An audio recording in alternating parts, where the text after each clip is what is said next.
Ooh, constellations and the calendar. Constellations and the calendar. You're listening to Technical News Reading, presented by Hakeem Alibokas Alexander and Sarah Overman. Yes, specifically reading for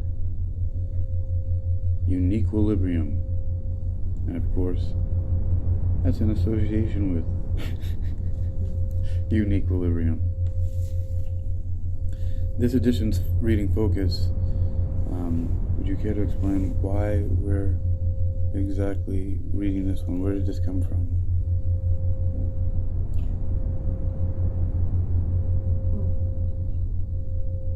It's a little hard to start out.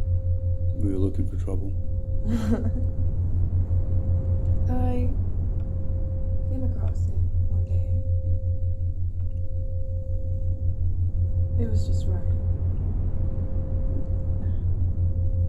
People kept saying that NASA said that they took it back. They took back their claims, and I was like, what are you talking about? So I had to look it up. That they took back their claims of saying that that astrology was real, or that they changed the zodiac signs according to this article. That they had changed the zodiacs because everybody started freaking out. That, oh no, NASA has created a constellation. They have created a new zodiac. And they were like, no, I just did the math. Well, interesting. But they wouldn't have had to create another zodiac, I don't think. According to something that I think that I've come to understand, which is that there was already a 13th zodiac sign. And it was for a man wrestling a snake. It's something called Ophiuchus.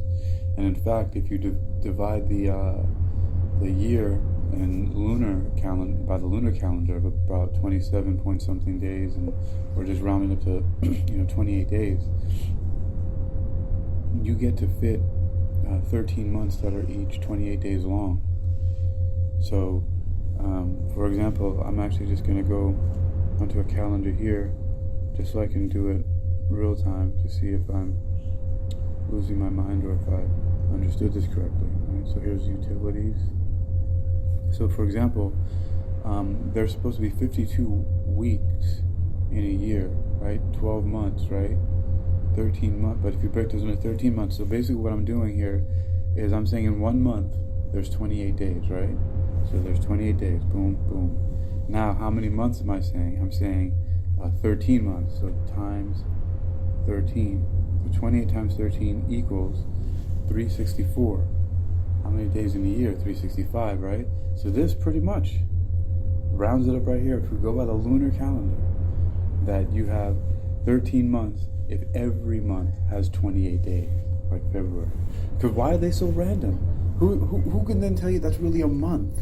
What does a month mean anymore? It's strayed so far away from its original meaning that people don't even know that the original meaning is right there, which is M-O-N, moon.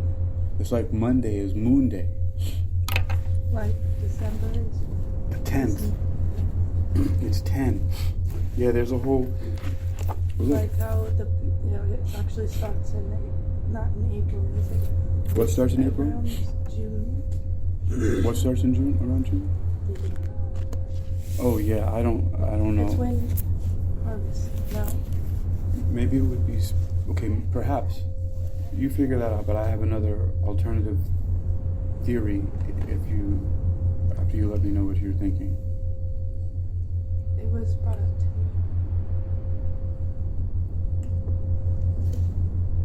So I don't know if it was harvest. I don't think harvest. It's when.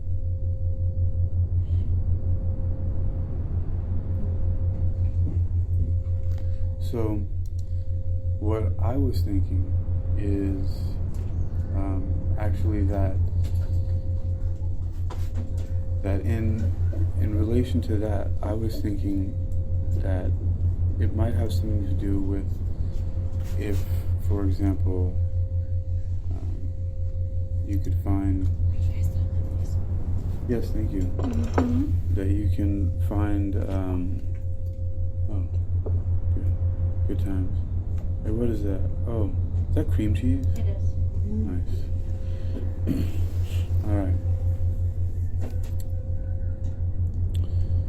All right. Distracted by our friend Tanya here.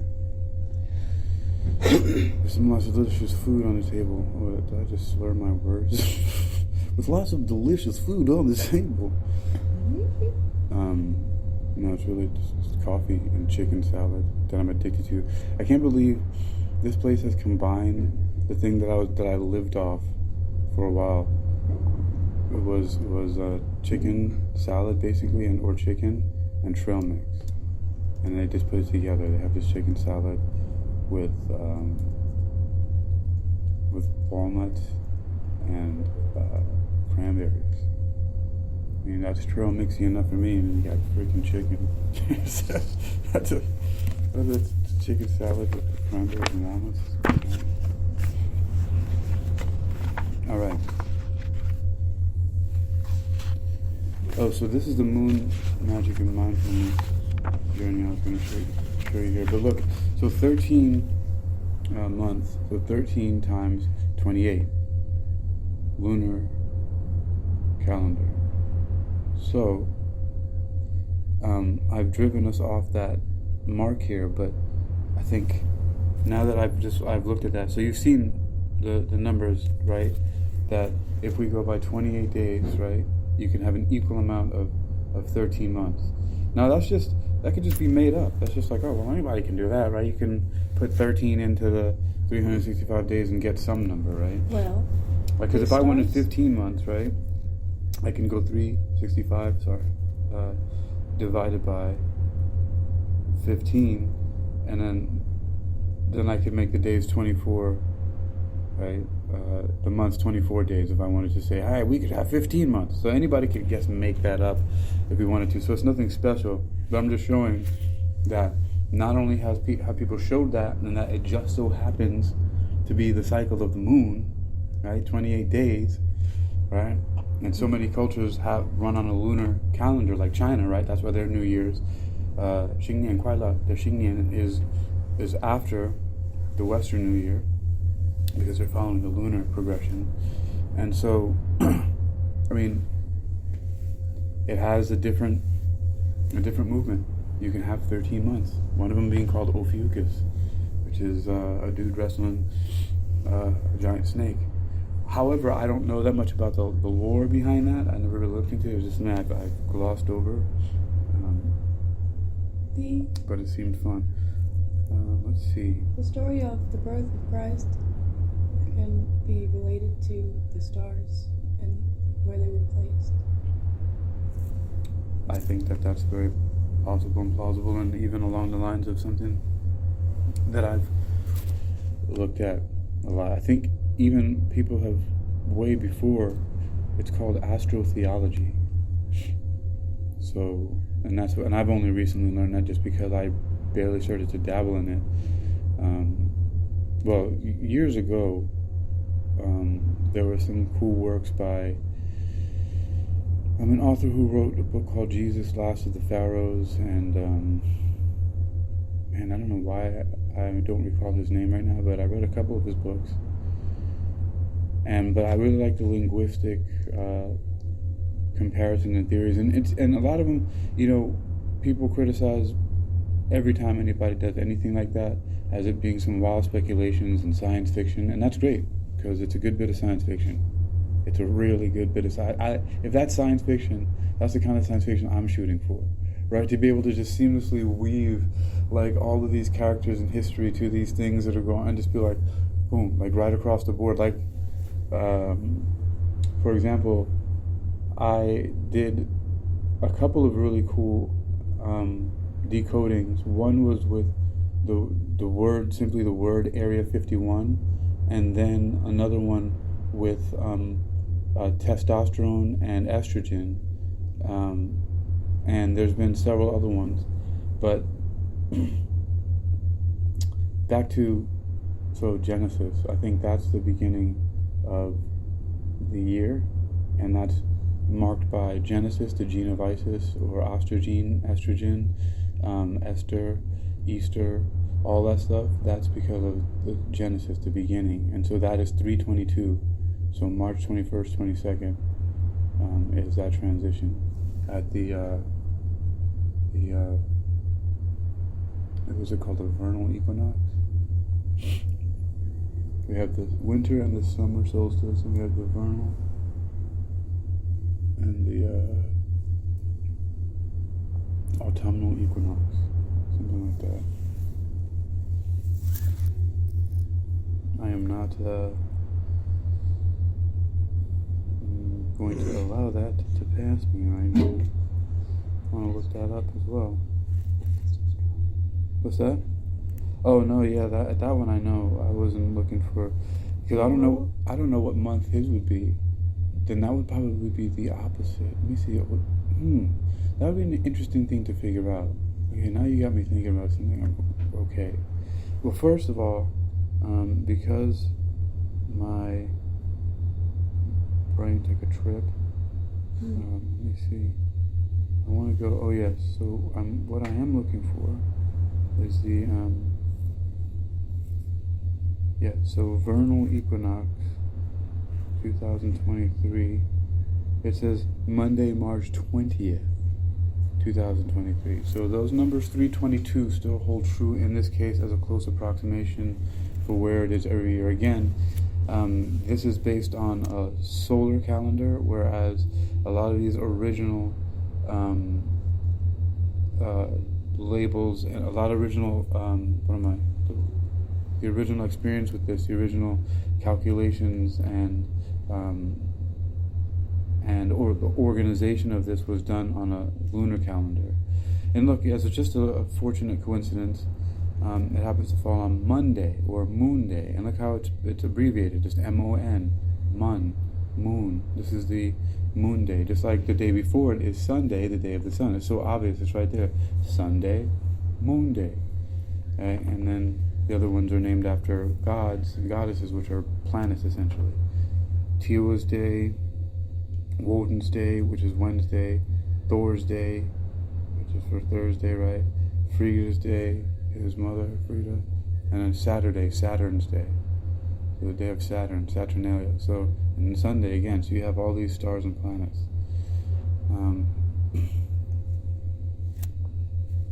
But this 322. Now, you were wondering when the beginning of the year, the calendar is supposed to start in June, right? You said? Something. It was just like around the spring time. Well, according to these calendars, spring is closer to March. June would be, I think is right in the heart of when summer starts. I think that's actually because you have the summer solstice and winter solstice, so that's the summer solstice. I'm not sure. I would have to find it again. Let me take a look. Let me take a look right now. Yeah, see, here we go. So this says summer solstice, Wednesday, June 21st, 2023. So that's summer. So still life growing, nurturing, lots of sunlight, people outside half naked, all that stuff, barbecues, beach days, all that stuff. Like my best friend's birthday.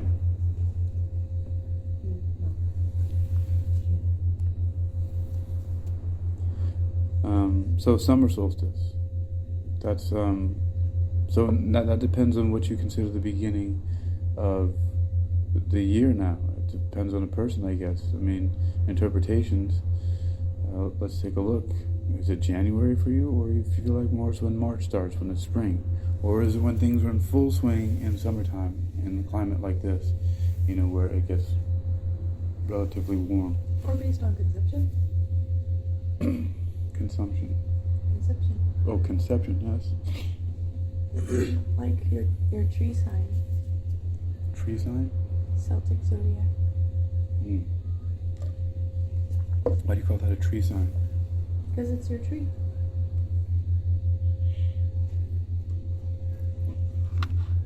No, you're gonna have to give me a little bit more than that. But so we're spot on with you got feeling out some interesting things. So June.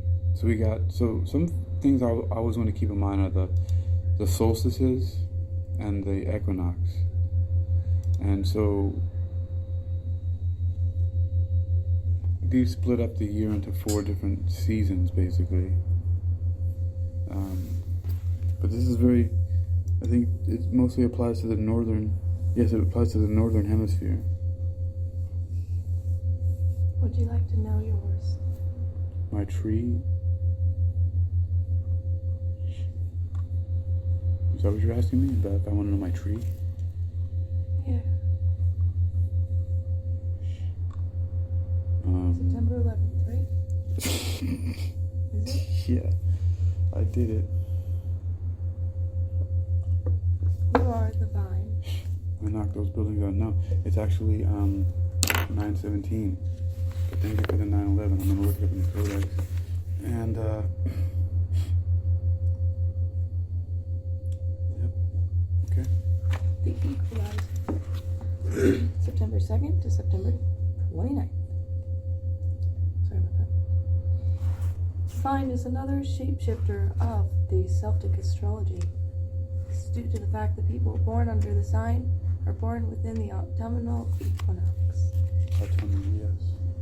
This makes them unpredictable, contradictory, and often indecisive. They can see the good and bad in each story, which makes it hard for them to pick a side. However, they are always sure when it comes to their taste in food, wine, music, and art. They have a soft spot for guilty pleasures. Vines have a thing for luxury and refinement. Willow and hazel can suit their classic style. And so now exactly what are you reading from? What is this called? I don't think this is the one that I really like. Okay, well I thought it was interesting. I just want to know where is it coming from. Fantastic Gardener's Blog. Fantastic Gardener's Blog. Yeah, that's interesting because you remember when a little bit ago I was co-hosting, it wasn't that long ago, like 3 weeks ago when I stopped to focus on Spreaker, but I was co-hosting with Cicely Marie Goose, as she calls herself, for her Astrology with Cicely on Call-In, right? And this is something that she said inspired her to study astrology, was looking into the Farmer's Almanac, and because she, is a soil scientist, and that's what she studied and went to school for, and so her interest in astrology became from looking at how farmers had to pay attention to the seasons to get the best results with their crops and their livestock. And so I find that interesting, and also the idea that astrology is a way to explain astronomy and get people to pay attention to the seasons and signs and things like that by creating metaphors and stories behind them that they can understand, because a lot of these people were not literate. So there's a lot of illiterate people and a lot of uneducated people, and so they didn't know how to read and do the mathematics, and so astrology was the way that they were able to keep up with certain things. Does that make sense to you? Because you know why it makes sense to me? Because that's how I learn things. I learn through the big picture through stories first, without having to go through the details. So if you tell me a big picture story first, right? And like, this is the way it is, and this is how physics is, and this is how math works, and so, well, math you can't fake. You do it and you get the results, or you don't. Math you can't screw with. But any other details you can leave out, as far as what you're telling a story about. For example, some key topic in physics. Like, one way I understood something about Bernoulli's calculations for fluid dynamics, or even understood what that even meant. I'm not sure where I read it from, but it's, for example, to explain it, it's simply that if you've ever had like a light material for a shower curtain or a shower barrier, whether it be cloth or vinyl or anything else like that, right? And if you turn on the shower stream, right, the overhead stream, the jet stream will come out, and especially if it's forceful. That's why they have magnets at the bottom, sometimes for some tubs that are magnetic, right, like the iron-based tubs, so that the shower curtain stays stuck against the bathtub, because otherwise it starts to move inwards. And have you ever wondered why it does that, right? So the reason is in fluid dynamics, and when there's a stream going downwards, like for example in water, it creates a lower pressure system closer to where the stream is coming from. So there's lower pressure the closer you get to that stream of water. So, and it's because it's knocking the air molecules and causing them to move out of the way, right? To make a way for the water coming down, right? So it's creating these little vortexes on the other side, and it's just everything's going away. So you're having, but so it's pulling it downwards, and it's creating this lower pressure on the inside. So of course, if it's lower pressure on the inside, higher pressure on the outside, it's going to push it towards the lower pressure. Just the same way that an airfoil on an airplane works. It's designed in such a way so that the shape creates it so that it pushes more higher air pressure underneath the wing, and then it makes the air pressure above it lighter, and so that's how you get lift. So that's the basic behind it. I'm oversimplifying it, but that's it there, right? These are just differences in lower and higher pressure areas. Does that make any sense to you at all? Yes. Okay. But then to do the math behind that's a much different task, right? But to understand it conceptually, or to at least have an idea before and then going into the math and the details, that right there, it has been very helpful to me. So, and that's what astrology and other things like that, they've been entryways into, for example, numerology, into studying mathematics more deeply, astrology into studying astronomy, space travel, and psychology more deeply. And so these things inspire more. That's why the thing about World Reading Club is read anything and everything as much as you can, and figure out a way to make a study system for yourself to be able to understand it, and hopefully find things that you can put into practice. Like it could be starting a garden. I know a couple of people who claim to be starting community gardens. I think that's a great idea. All right. What do you say? I actually now figure out a way to actually read this article. Wouldn't that be something? Wouldn't that be something? What's this? Is that the article? All right. Here we go. Constellations and the calendar. Did you recently hear that NASA changed the zodiac signs? Nope, we definitely didn't. Here at NASA, we study astronomy, not astrology. We didn't change any zodiac signs, we just did the math. Here are the details. First things first, astrology is not astronomy. Astronomy is the scientific study of everything in outer space. Astronomers and other scientists know that stars many light years away have no effect on the ordinary activities of humans on Earth. Astrology, meanwhile, is something else. It's the belief that the positions of stars and planets can influence human events. It's not considered a science. Some curious symbols ring the outside of the starfinder. These symbols stand for some of the constellations in the zodiac. What is the zodiac, and what is special about these constellations? Imagine a straight line drawn from Earth through the sun and out into space way beyond our solar system where the stars are. Then, picture Earth following its orbit around the sun. This imaginary line would rotate, pointing to different stars throughout one complete trip around the sun, or 1 year. All the stars that lie close to the imaginary flat disk swept out by this imaginary line are said to be in the zodiac. The constellations in the zodiac are simply the constellations that this imaginary straight line points to in its year-long journey. What are constellations? A constellation is a group of stars like a dot-to-dot puzzle.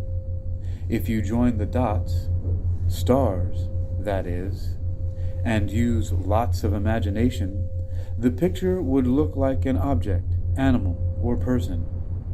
For example, Orion is a group of stars that the Greeks thought looked like a giant hunter with a sword attached to his belt.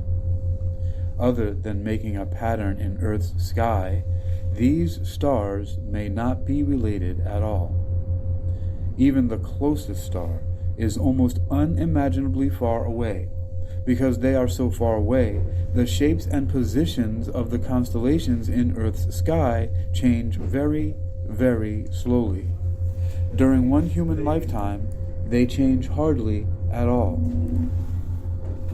A long history of looking to the stars. The Babylonians lived over 3,000 years ago. They divided the zodiac into 12 equal parts, like cutting a pizza into 12 equal slices.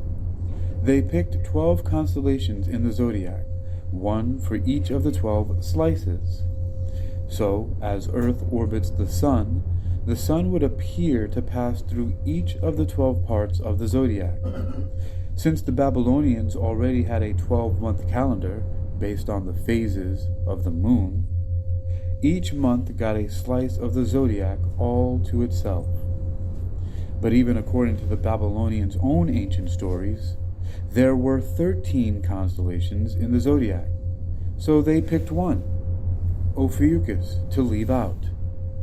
Even then, some of the chosen 12 didn't fit neatly into their assigned slice of the pie and crossed over into the next one. When the Babylonians first invented the 12 signs of the zodiac, a birthday between about July 23rd and August 22nd meant being born under the constellation Leo. Now, 3,000 years later, the sky has shifted because Earth's axis, North Pole, doesn't point in quite the same direction. The constellations are different sizes and shapes, so the sun spends different lengths of time lined up with each one. The line from Earth through the sun points to Virgo for 45 days, but it points to Scorpius for only 7 days. To make a tidy match with their 12-month calendar, the Babylonians ignored the fact that the sun actually moves through 13 constellations, not 12. Then they assigned each of those 12 constellations equal amounts of times. So we didn't change any zodiac signs, we just did the math. Make sure to follow us on Tumblr for your regular dose of space. I'm sorry, that one got me too. NASA.tumblr.com. NASA.tumblr.com. NASA.tumblr.com. Okay. And so that was Sarah getting me inspired to read that one. I really like it. Constellations and the Calendar. It was that reading here for Uniquilibrium. And about astronomy and astrology. I don't want to. So I think I said that in the beginning about Ophiuchus. So they did have 13 already. So I guess people were saying that NASA changed it up. They're like, no, we just did the math. So NASA is the ones who did the math on that. That's quite commendable. I mean, I know that I've already heard that a while back about Ophiuchus. So And so, but see, that doesn't make sense then. They didn't make it based on the 12 months, based on any, I mean, how could that be on a lunar calendar? What lunar calendar has 12 months on lunar? Like, but then again, that would mean there was a lot shorter, that maybe their years are shorter, but that wouldn't make any sense either, because you can't beat astrophysics. Like the sun, this whole thing is a mechanism. So the sun's... What they're saying is we've been like, still trying to go off the old one when everything's new.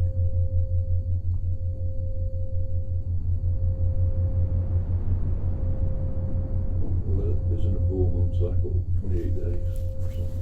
Something like that, yes. So it's less than 30. Right.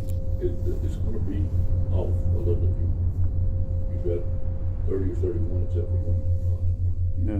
It's not going to, it's going to be a kilter. I think we were talking about that earlier too. So yeah, it's, and the thing is that if we want to fit in with something approximately close to the solar calendar, we make every month based on the lunar cycle, so 28-day months.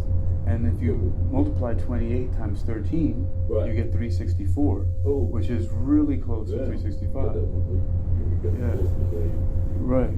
So, and even the lunar calendar isn't really exactly 28 days. It might be a little bit more, a little bit less. I think it might be 27 point something, but I'll look that up in a second. It looks like it'd be a little bit more because you've got that fourth of the day every year, so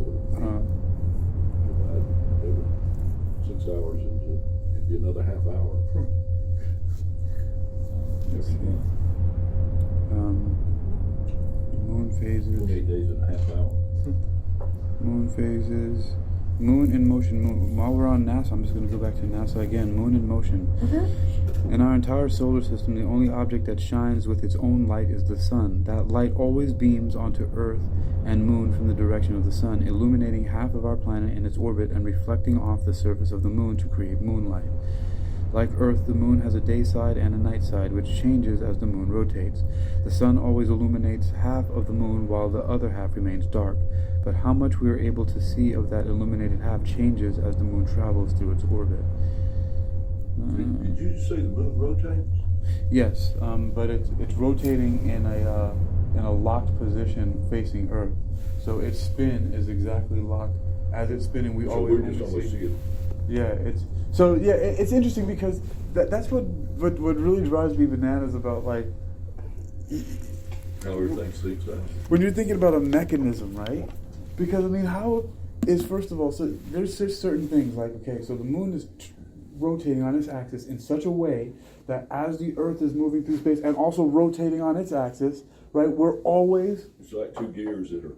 Right. Yeah. Two gears are just geared along with each other. Well, I saw something the other day that said that the Moon and the Sun look the same size to us. It's 400 times as big, but it's 400 times as close. That's and right. Deal. Yes.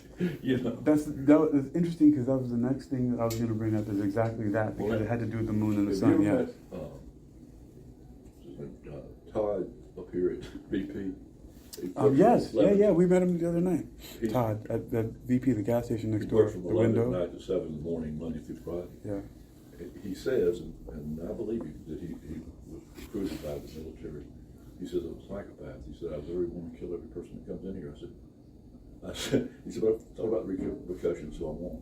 He said he's been tested, his IQ 174. If that's true, he's in the top 100 people in the world. Yeah. And he's pissed off that he's there instead of, I guess, teaching astrophysics. But he said that he gets stoned every day, and he's hyper a little bit. I'm tried if you didn't get stoned. Where you been? He said that a lot of nights when he gets home at 7, he's got married a woman with a daughter. He loves her to death, takes care of her. But after her, he gets stoned. He gets her to school, gets stoned, and cuts on the International Space Station one day. And you can go on that and look out the window of their thing. 2 weeks ago, he said an object the size of the Moon hit Neptune. I mean, hit it at umpteen thousands of miles an hour.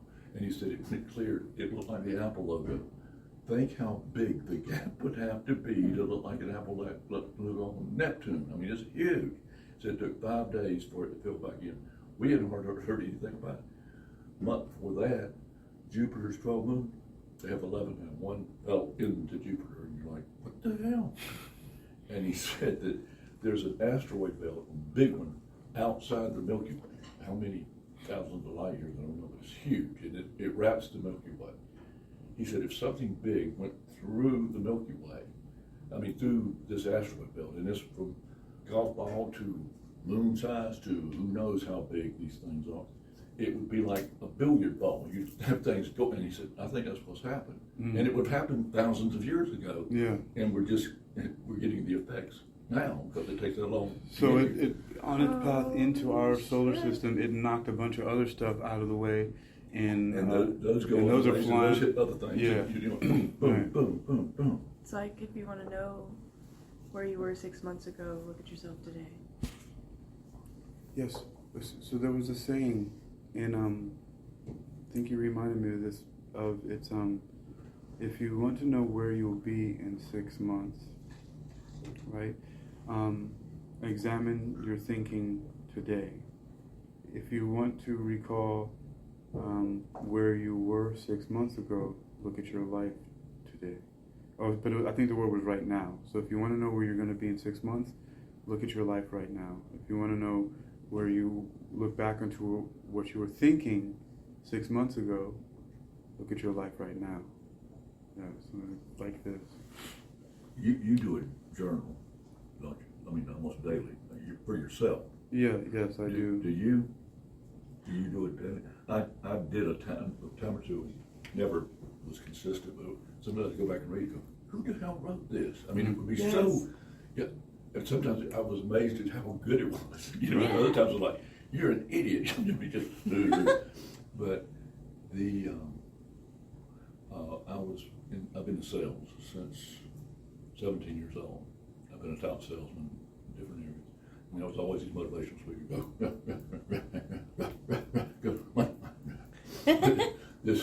This one guy though said, yeah, you gotta have goals. You know, set that goal. You know, you will make 100,000 a year, and I make 8,000 a month. That's 4,000, 2,000 a week.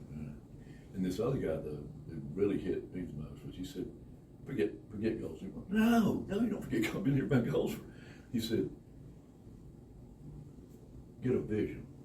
Where do you want to be in 5 years? Do you want to be a teacher? Do you want to be a psychiatrist? Do you want to be whatever? Okay, and you lock that puppy in it, and you might say 10 years from now. The Chinese go out 100, 200 years on what they want to do. But whatever, you pick this is what I want to be. Okay, to be there in 5 years, where have you got to be in 2.5? Where have you got to be in 1.25? Where have you got to be in 6 months? Where have you got to be next month? Where have you got to be next week? Where have you got to be tomorrow? And you just start, there's your goals. Your goals will just will manifest themselves once you've got your vision. And it's not hard. I mean, you're sitting there trying to make goals. I want to make more money. And that's great. Make $1 more tomorrow. You've made more money. That's not definite. These other things, you've got solid places to be at, and not that you're going to hit them all, but you'll know when you're off track.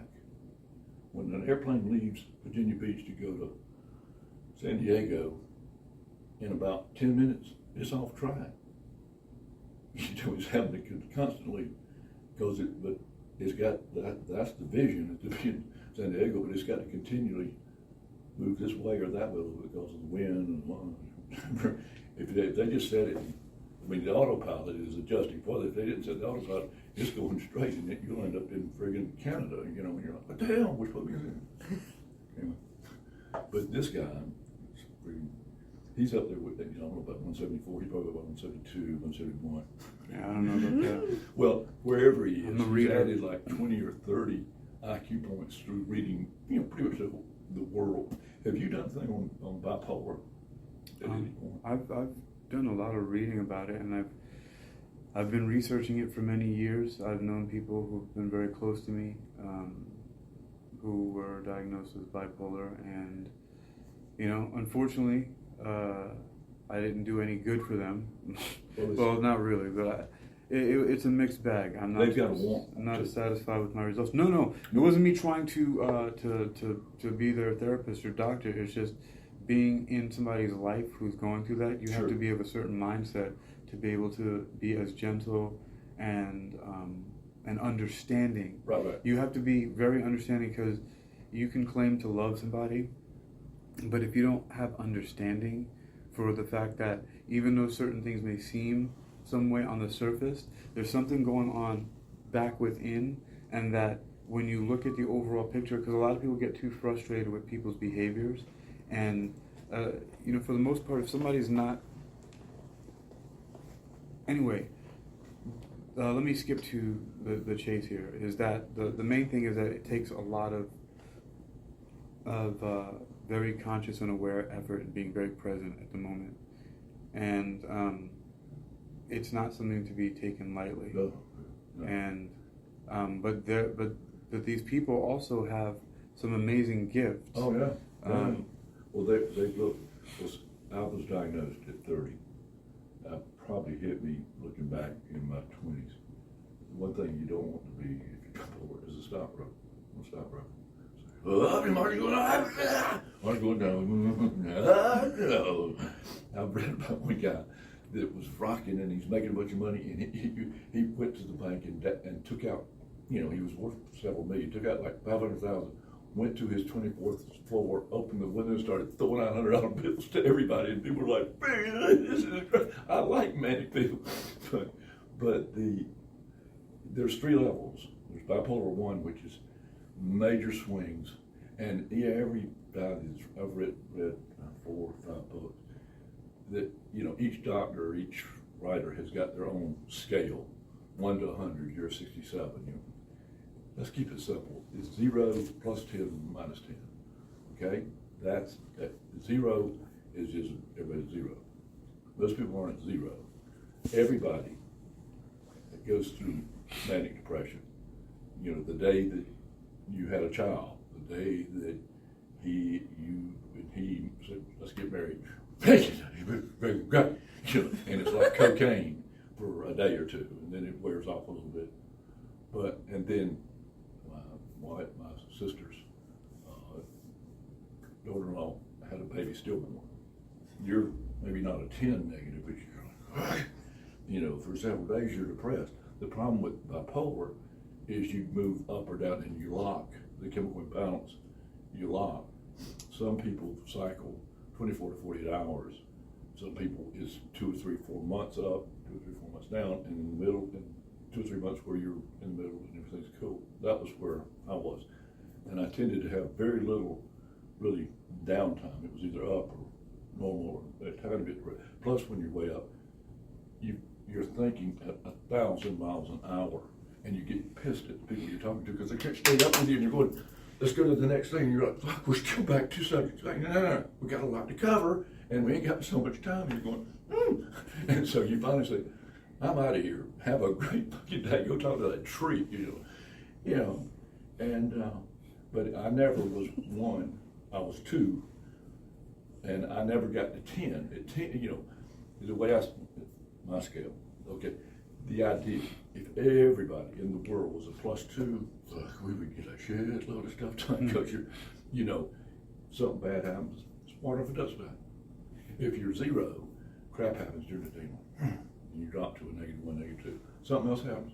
But whilst I'm going home, and you get down in the 3 and 4 area, and you wake up at a -3, -4, I think I'm going to stay in bed all day. At 4 and 5 up, that's where people, you know, up to 3, 4 people can kind of handle you. And when you're hitting that 4 or 5, that's where you're, and they're going. So, would you say that starting to get around 4 or 5, then John is starting to get manic? That's the manic? The way I'm talking right now, you said, man, he's a 4 or 5. No, I've got 5 minutes to talk to y'all, so I'm going up here so I can cover it. No, but I'm asking you, you're saying that the manic stage in this spectrum that you've given, Right. -10 to +10, is 4 or 5, is that starting when a person is there to be at the beginning of the manic phase? No, you're manic at 2, just Okay. a little bit, Okay, got it. just a little bit, Yeah. and that you're everything's great. Sky's bluer, grass is greener. You put on Serengeti drives, it's amazing. But the nice gold sunglasses, Mhm. and it cuts the blue light out, and then the trees are like, oh, these trees are beautiful. Disney World, where's Mickey? But anyway, I had that happen with the COVID. I didn't get depressed, but I was scared. I said, oh, I guess I shouldn't die. And what a fucking life. I mean, God, I did all this stuff, and now I'm just a monkey in the corner in a fetal position. And I'm 220 forever, 6'2". 2 years ago, like Thanksgiving, Christmas, a lot of parties, ate and drank my butt off, and my butt got big to almost 240. I'm a 36. 38 felt so good, I bought 40s, and then things got tight. And so I see this guy on the net, Dr. Barry, keto, 6'2", 290, lost 95 pounds in a year 9 years ago. Now he's the man. He's done 400 videos on YouTube on not just weight, but macular degeneration, fasciitis, cancer, all that's tied to sugar and starch and white death. Cut it out. I went from 238 to 195 in 4 months, and it was the easiest thing in the world because you know I could breathe. But anyway, I'm at 220, and my dad had passed one day before he turned 92. Me and my 3 sisters have his house to sell at some point. Wife asked for divorce 8 years ago. I said, really? Never any hanky-panky on either parts. I figured out later why, but 4 kids, travel the world. And she said, I'm on the divorce. And there were some reasons that I could have asked for a divorce several years earlier, but I thought the key was locked from the outside. She had the keys. We divorced with everything. She comes up with the girls to see me. We're going to get remarried. I've been dated in 8 years. Been offered a few times, and I'm covered up. But you're a real pretty woman, and I hate that I'm covered up. But anyway, so she's master's in speech. With kids in Charlotte. Speech. And she's about to retire. And I called her back in June. Well, okay, move up here June a year ago in the fetal position. Well, everybody wanted to come, not everybody, some people wanted to come see me from Charlotte, 100 miles out to Columbia. My broker friends that were still brokers. I said, no, in case I shouldn't die. You can't come. Yeah, and I said, no, you can bring me some food, leave it outside the door. I do not want to see anybody. Once a week I get in the car, double mass food line, in and out. And every day I had a cup, big old coffee cup of raisin bran, oatmeal, sometimes lunch, sometimes not, and then white bread, turkey meat, thin meat. Every day, that's what I ate every day for a year. And I'm losing some weight. Don't know how much. Finally, one of the best friends goes, hey, how you doing? Going good. I'm in the driveway. Fuck you, don't you? He comes and says, holy shit, John. I was 139 pounds. And I'm big boned, so it was pretty much skin. And he said, you're not going to die of COVID. You're going to start it. I said, I eat. And he said, you need some help. I know, you're not. My sister says, get up here. They own, her husband's father owns 150 apartments. They own 400, free and clear for 30 years. 150 times 1,000 months, times 12 months a year. A lot of money. And they put me in an apartment for free. 1 bedroom here, 4 blocks from the beach. June a year ago. I didn't see the beach until March. I stayed 1/8 of a mile to Harris Teeter, but plus she was coming over to bring food. I went from 139 to 240, boom, in like 6 months. That's crazy. Then I see this keto guy. I said, I can't be here with people, the beautiful people on the beach. Oh, put him back in, he's a beach 12. And that's a ridiculous amount of weight to gain. Huh?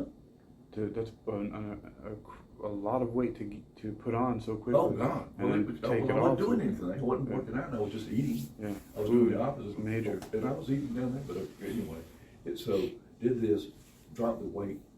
Well, first I went out in March. I walked outside and people are shaking hands and hugging and stuff.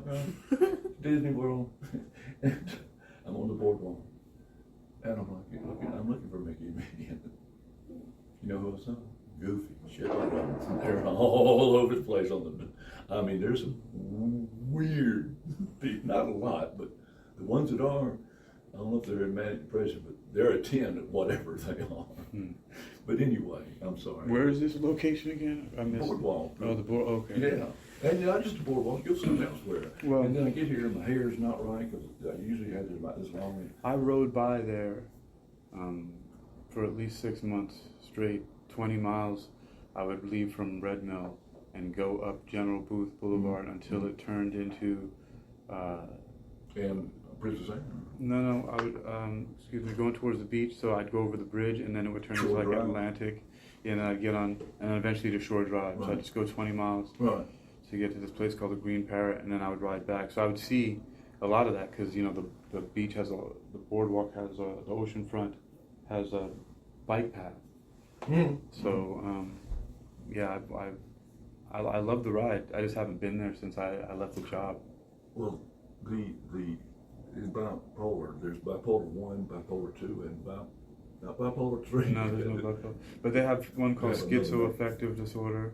Right. They say bipolar 1 with schizoaffective disorder. Right. There's different We've classifications. got ADD, ADHD, schizophrenia. Yeah, I mean, there's so many different things in the, what do But they call sugar has a lot to do with all that shit too, as far as the magnitude of the ups and downs of whatever one of those you have. Yes. It magnifies.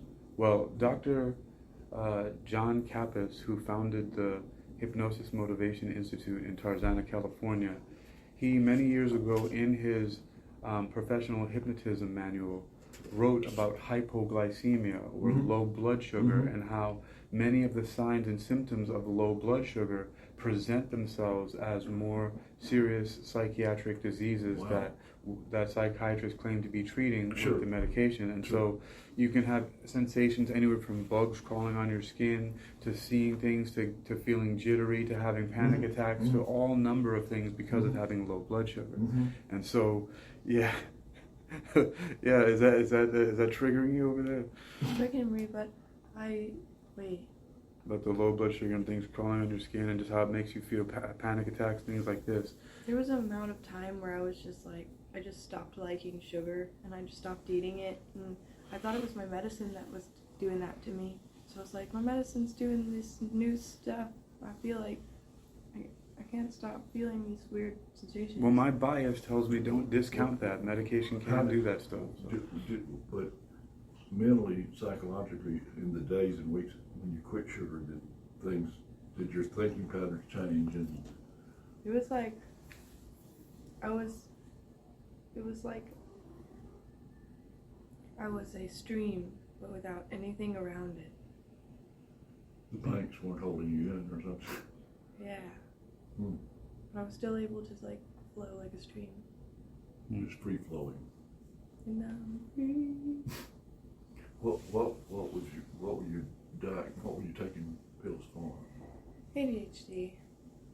I've got a friend. Oh God, if you could say ADD, you keep saying D for a long time. That's him. He's never, ever been on time for somewhere. You'll meet at 3. He'll show up around 3:20. I'm sorry, covered up. So my other buddies, get a beer. He's a broker, good guy, great guy, but Fourth Sioux Indian. I don't know if that's the part. So, anyway, we're going to get a beer at 4:30 after work. And we told him we were meeting at 4. And he got there at 4:20 and had to wait 10 minutes on us and went ape shit. And we went, we've waited 10 to 30 minutes on you every time for 30 freaking years. Shut the hell up. And he's like, well, I can't believe you. I'm sorry, Jim, but we've got to work with you. But he won't admit it. He's never taken anything for it. And his ability to focus with it is amazing. But I'm like, in fact, I'm looking at this thing here, and it's great. I'm going to see if I can get him to read this book. Ways to organize your life. That's right. Cool. He left being a broker and did real estate and didn't do anything for several years. And he's, trying to do it in his everything. But I found out that you have to take Adderall or something without effect. I thought that what the... There's also Prozac is another one, right? For AD. Well, I thought you've got part of your brain is going fast and part's going slow. And I thought, well, they're trying to slow that thing down. They're trying to speed the other part up. If they can speed them up and they sync, then you're fine. And you're not hyper. It's just you've got everything. See, that's the thing with the bipolar is you're going fast, real fast. Okay. Thinking about three things at the same time. I have to play some three-dimensional chess. I don't know how to play chess, but if I'm going to play, I want to play with three levels, you know. And as a broker, you have to think about if you're my client and I'm trying to do a good job of buying the kind of stocks you want. Well, the stock's got 4 reasons to go up. A new management, a new product. Nancy Pelosi decides to say that Pfizer is the greatest company in the world, and she doesn't talk to her husband, but he bought 50,000 shares the week before she said that. And made several $1 million, but they don't know. But you've got to have one of those 3 or 4 things. So you're looking at 4 things all the time to try to find the stocks that will make you some money. And it's no problem when you're manic. Give me 4 more things to look at when we're doing this, you know. But there's been several Silver Lining Notebook. Did you see that? With what's his name? The Brad. The Notebook, is it Brad? Silver Lining Notebook. It came out about 5 years ago, 10 years ago. Doesn't With sound familiar. the good actor that did you see the one about where he took the pill that made him real smart? Oh, Limitless? Limitless, yeah. Okay, see, that's manic.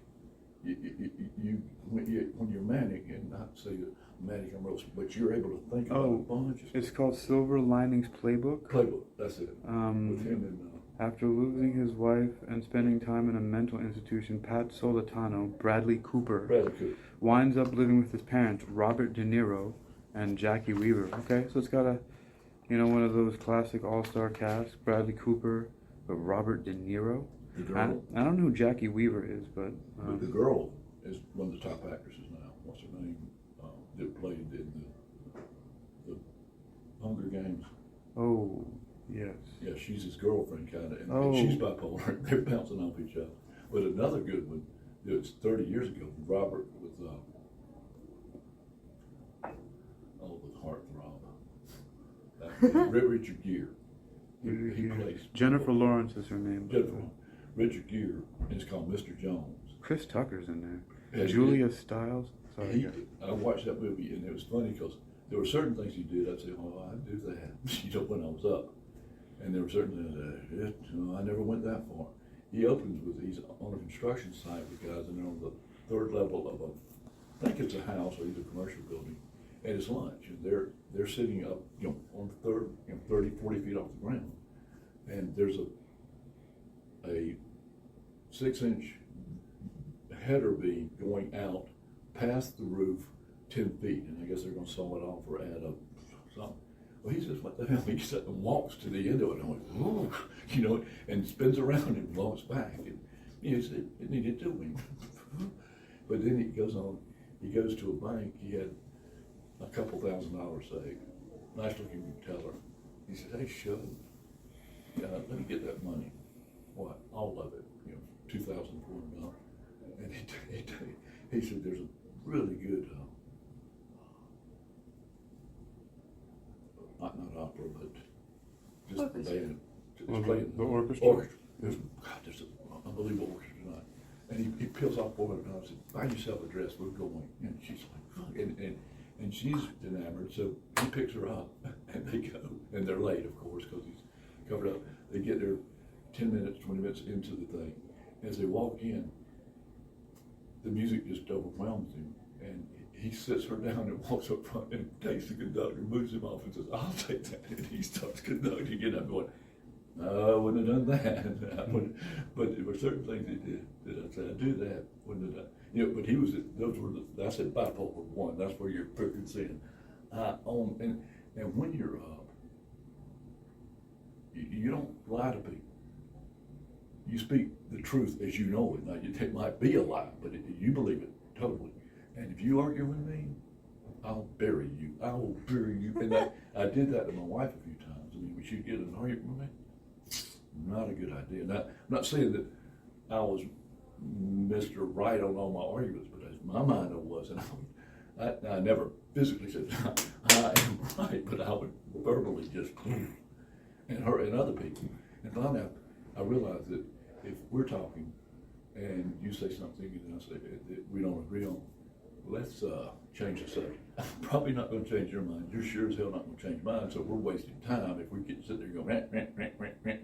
Once in a while, I've tried to come to the point where you're not going to change my mind, but I can make a new decision based on added information. You may share something. I say, son of a bitch, there are only 11 moons now. I'm sure there were 12, whatever. But, and one of the smartest guys I ever read said, most people, we judge a person or a fact or a political view very quickly and say, I'm a Republican, I'm a Democrat, I'm a liberal. We make our mind up very quickly, and then we're very slow to change it, and it should be just the opposite. We should take our time getting to know somebody, getting to understand the basics of that political argument or group, and then if we see they're so quickly change our mind, but we do the opposite. Once we take a position, in fact, you take these rednecks, on a certain thing, and they're like, like KKK. Come on, it's still around. I thought it was over. No, it's not as vibrant, but it's still out there, and you're like, so you're superior. Good old boy, you're superior to all the blacks. Mm-hmm. Yeah, you're not just to superior. It's to everybody. It's crazy. They're superior to everyone. That's the claim, not just the blacks. It's in our DNA. It's homosexuals, it's Hispanics, it's the Chinese. It's everybody. Well, it doesn't matter. I mean, you can think whatever you want. But you can't. But there's a black guy that several years ago he said, I'm gonna turn them, some of them, and he has. He's met with KKK people way up within different states. And who's the guy they made the movie about? I don't know. I don't remember what his name was. was. There's one they made a movie where it's called Black Klansman. No, that's not it. I saw that. That's a good movie. Yeah. No, this guy, I don't know if they should do if they haven't done a movie, but this guy turns them. He meets with them, and they're hating to start with, and he keeps meeting with them. Says, well, let's talk some coffee and whatever. Let's get a beer. Oh, yeah, I've heard of that guy, too. Yeah, and he's turned like several top people away from the KKK. But anyway. A lot of people don't really have a lot of strong convictions in that anyway. It's just what they're taught when they grow up in, and a lot of people... But those become strong very quickly. They're strong. Yes. Daddy thought this, so I think this. And a lot of people need to be convinced to change their mind because it doesn't feel right to them. Sure. So a lot of things in life happen like that. It's the same thing as learning a new piece of information. Like if you are reading a lot of books, you might learn about different places in the world and long to go to different places in the world that some people may not even know about because they don't read books. Now, of course, with the internet... They don't know that they don't know. And that's the whole point that I'm making, is that they don't know. But while you're reading this, or while we're talking, and you bring up something about that moon being gone or whatever, and when you have a paradigm shift, if you're smart, it'll say, fuck, he's right. I was wrong. Most people can't do that. They can't make that jump. Damn it, there's 12 moons, I'll find that 12. That's the last thing I have to do. Church is split. God almighty. I was going to a little Baptist church, 100 people, just good old boys and girls for the most part. Me and two other guys were stockbrokers making a lot of money, giving a lot of money to the church. We were probably supporting half the budget because everybody else was blue collar. Nothing wrong with that, but they were just good people. And in the Baptist church, the movement, 30, 40, 50 years ago, you have deacons and a preacher. Well, the Bible says you should have elders. Elders are like senators, deacons are like congressmen. The elders they would actually oversee the preacher as far as the final say of direction and things we're going to cover and all this stuff. So we spent a year with Baptist churches that had gone with elders, okay? Brought a few in, they talked about the pluses, the minuses, and how it really made the things run smoother, and yada, yada, and da-da-da-da-da. We got 100, 120 members. We've got probably 400 on the rolls, that 300 never come. We have a vote. People come that haven't been to church in 10, 15 years to vote. Hell no. They didn't have no fucking senators. We ain't our elders. Are you crazy? Lost, 52 to 48% with all these people that don't come voting to not do it. So that 48% of us said, see you. We split the deal, left the church, formed a church with elders. 100 people, just good old boys and girls for the most part. Me and two other guys were stockbrokers making a lot of money, giving a lot of money to the church. We were probably supporting half the budget because everybody else was blue collar. Nothing wrong with that, but they were just good people. And when you have a paradigm shift, if you're smart, And the other's like, and all the three brokers left, so their money's not. Oh, we were all the money, we were a lot of the money. We're gone, and it's just. But it had, we're not adding a wing to the church. Yeah, we need to have. We're not getting new blue carpet. Are you fucking crazy? It's green. It's always green. I'm leaving. You're like, really? That's what's going to get you out of the church is a green carpet. Have you ever been to First Baptist? In Yorktown? No. I just came up from South Carolina, Charlotte, but I was I grew up in a church that thought the world was going to come to an end in 1970. And we haven't got time. If you meet me back one day for about an hour of me talking really fast, and at 14 and a half years old, sitting, December 31st, 1970, watching the battle clock going, dong, dong, and going, it's going to be here for the 12th day. I never got to drive a fucking car. There are a bunch of states. Dude, me too. Do what? It was, I was in history class and everybody thought the world was going to end on February 12th at 12:12. Because of the Inca or the calendar. Mayan calendar. This guy, real quick, a guy wrote a book in 1870.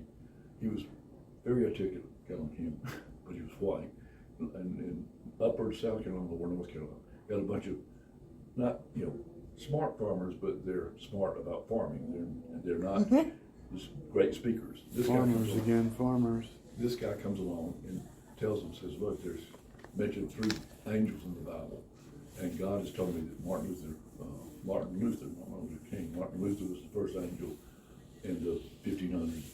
The Opulus Gates was the angel. You said an angel. Martin Luther was an angel? This guy, this is what he preached to the crowd to the small group he had under his spell. All right. That was the first angel.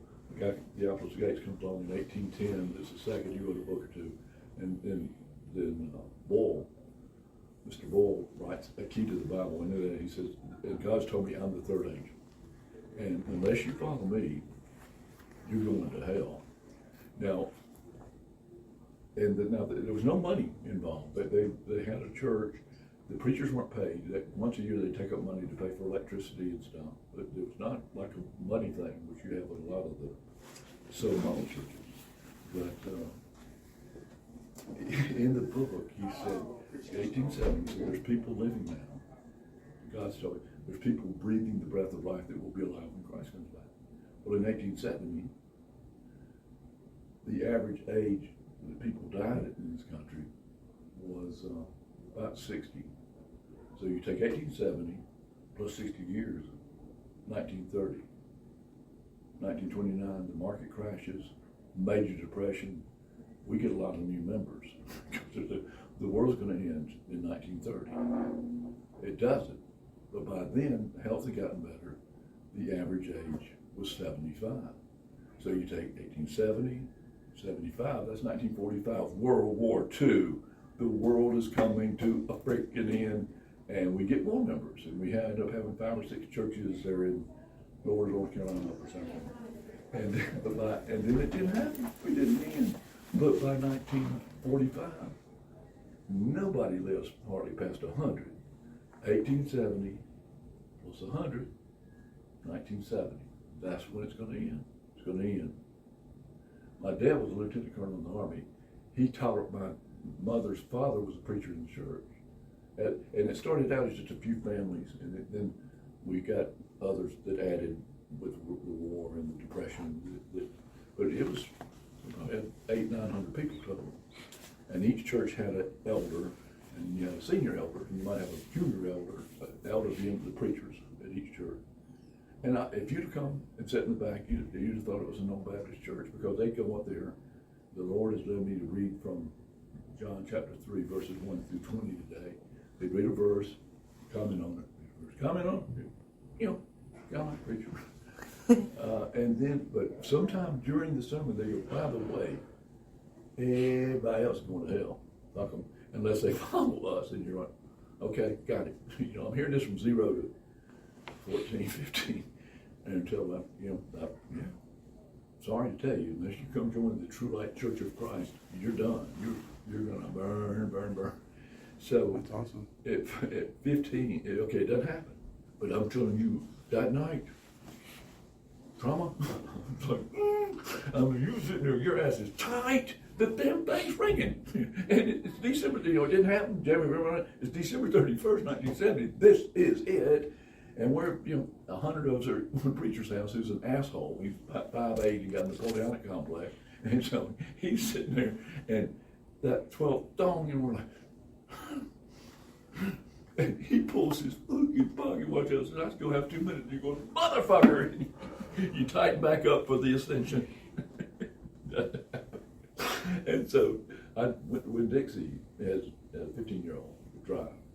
And by gosh, I had to work every Wednesday and Sunday, so I didn't have to go to church anymore. I made sure, "Sir, please, I'll pay you to work on Wednesdays and Sunday nights, or Sunday during the day, so I don't have to go to church anymore." But I'm sure that I'm like, everybody's fucked up. That's how I'm thinking from 15 up to about 18.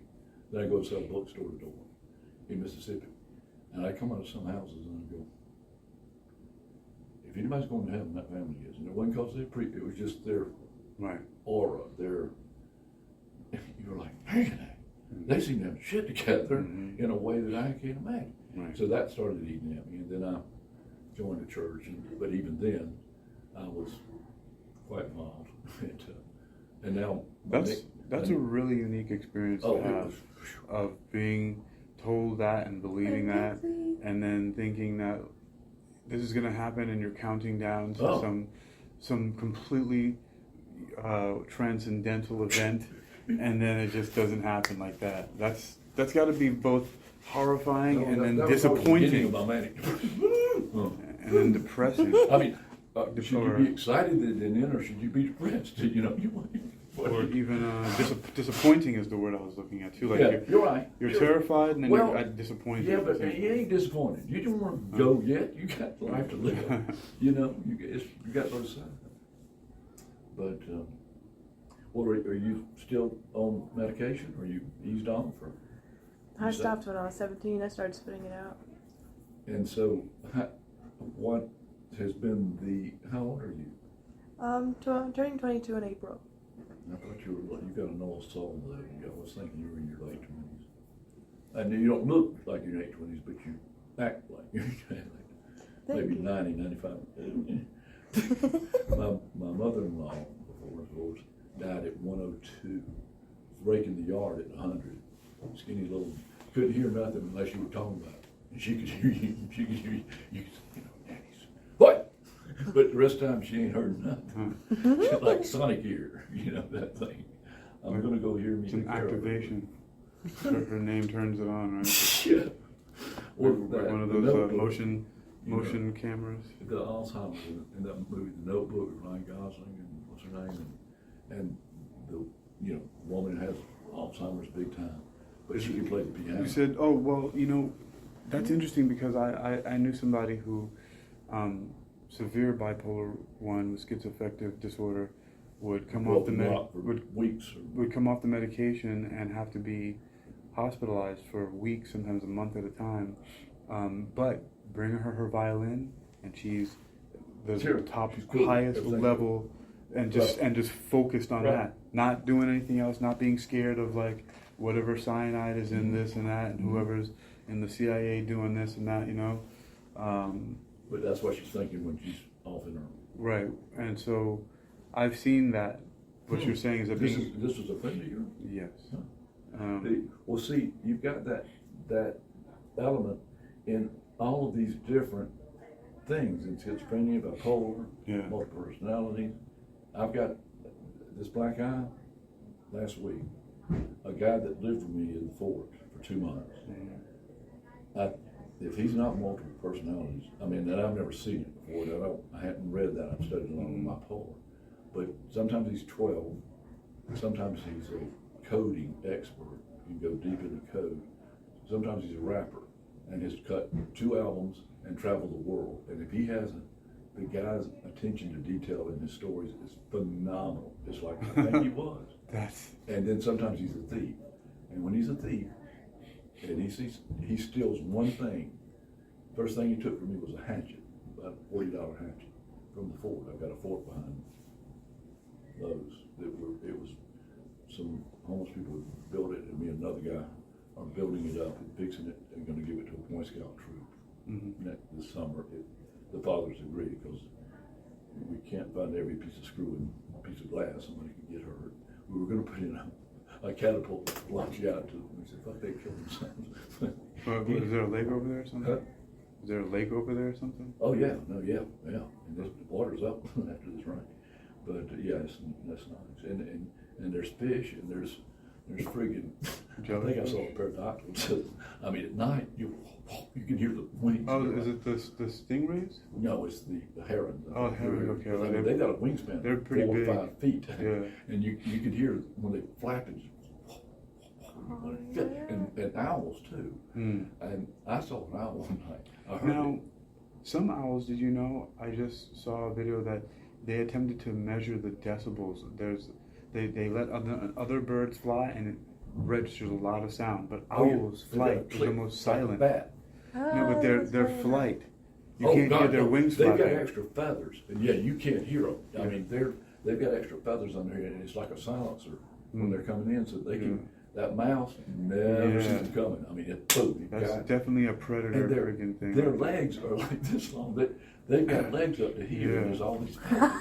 Yeah. And you go on YouTube and say, "Show me the legs of an owl," and you're like, that is the funniest thing because they got long legs. Owl legs.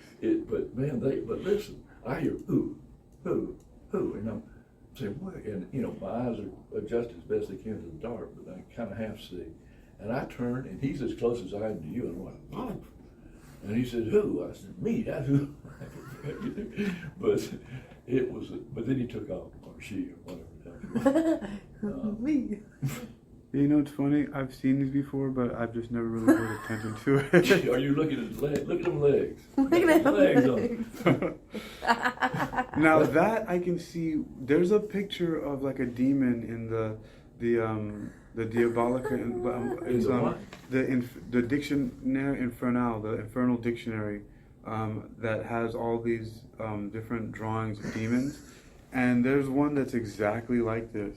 Really? Because it just looks like a the person. gargoyles and stuff. It just looks like a person walking. The legs are proportional, Right, almost like a human's proportion. Even that head could possibly I'm be. sorry, I didn't quite get it. Have you read the book This Present Darkness? Ooh, baby. It's No. about demons and angels and about, it's a novel, but it's. This Present Darkness. Yeah, it came out probably 20 years ago, but it was about the spiritual warfare between demons and angels for real. And I think it's most of what, even though it's a novel, it's based on things that really happened because I've seen Well, it's not based on things that have really happened. Only things that are happening right now. Yes, it's things that are happening right now. I've gone into a 7-Eleven, and I've always tried to do good to people, but I got up here and all of a sudden I had a leaned. I started working with a lot of homeless guys and feeding them and trying to get them out of their loop where they're hung up on something that happened 20 years ago and therefore they can't be a man anymore. And I've gone into 7-Elevens, and I don't think I'm blowing, my nickname's Johhny Angel. And I tell the guys when I'm here, I said, because a lot of them have nicknames on the boardwalk. And I said, "I'm Johhny Angel." I said, "Now, if you give me any shit, these wings are coming out, and the halo will blow, and I can point at you, and I can take your ass out." And they're like, "What?" I said, "Don't fuck with me. Really, you really don't want to fuck with me." And they're like, "Hmm." And then I try to counsel them on, "Listen, I know your dad died and you lost the house, but what the hell? That was 12 years ago. You know how to lay tile. Go back to laying tile instead of asking people to give you $1. What the hell's wrong with you? You're a man. You're a grown-ass man. Wake up. You're not." But they've lost their respect for themselves. And you look at Paul in Ephesians when he's talking to young men and women about marriage. He says, "Men, love your wives." What does he say to the women? Respect your husband. He does still love them, but in this country, this day and time, it's really hard for women to respect men. And really hard for them to earn respect in many cases because they're jerks. Why is that?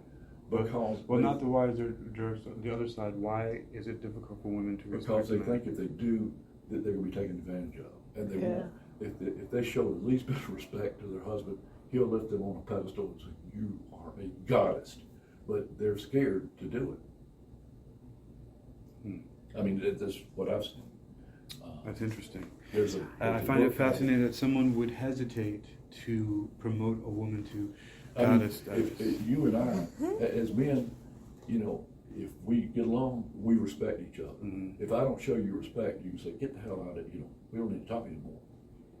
And I might not agree with you on some of your thoughts or your Right. blogs, but I respect your ability to do your deep dive into them and go Well, out I mean, and work.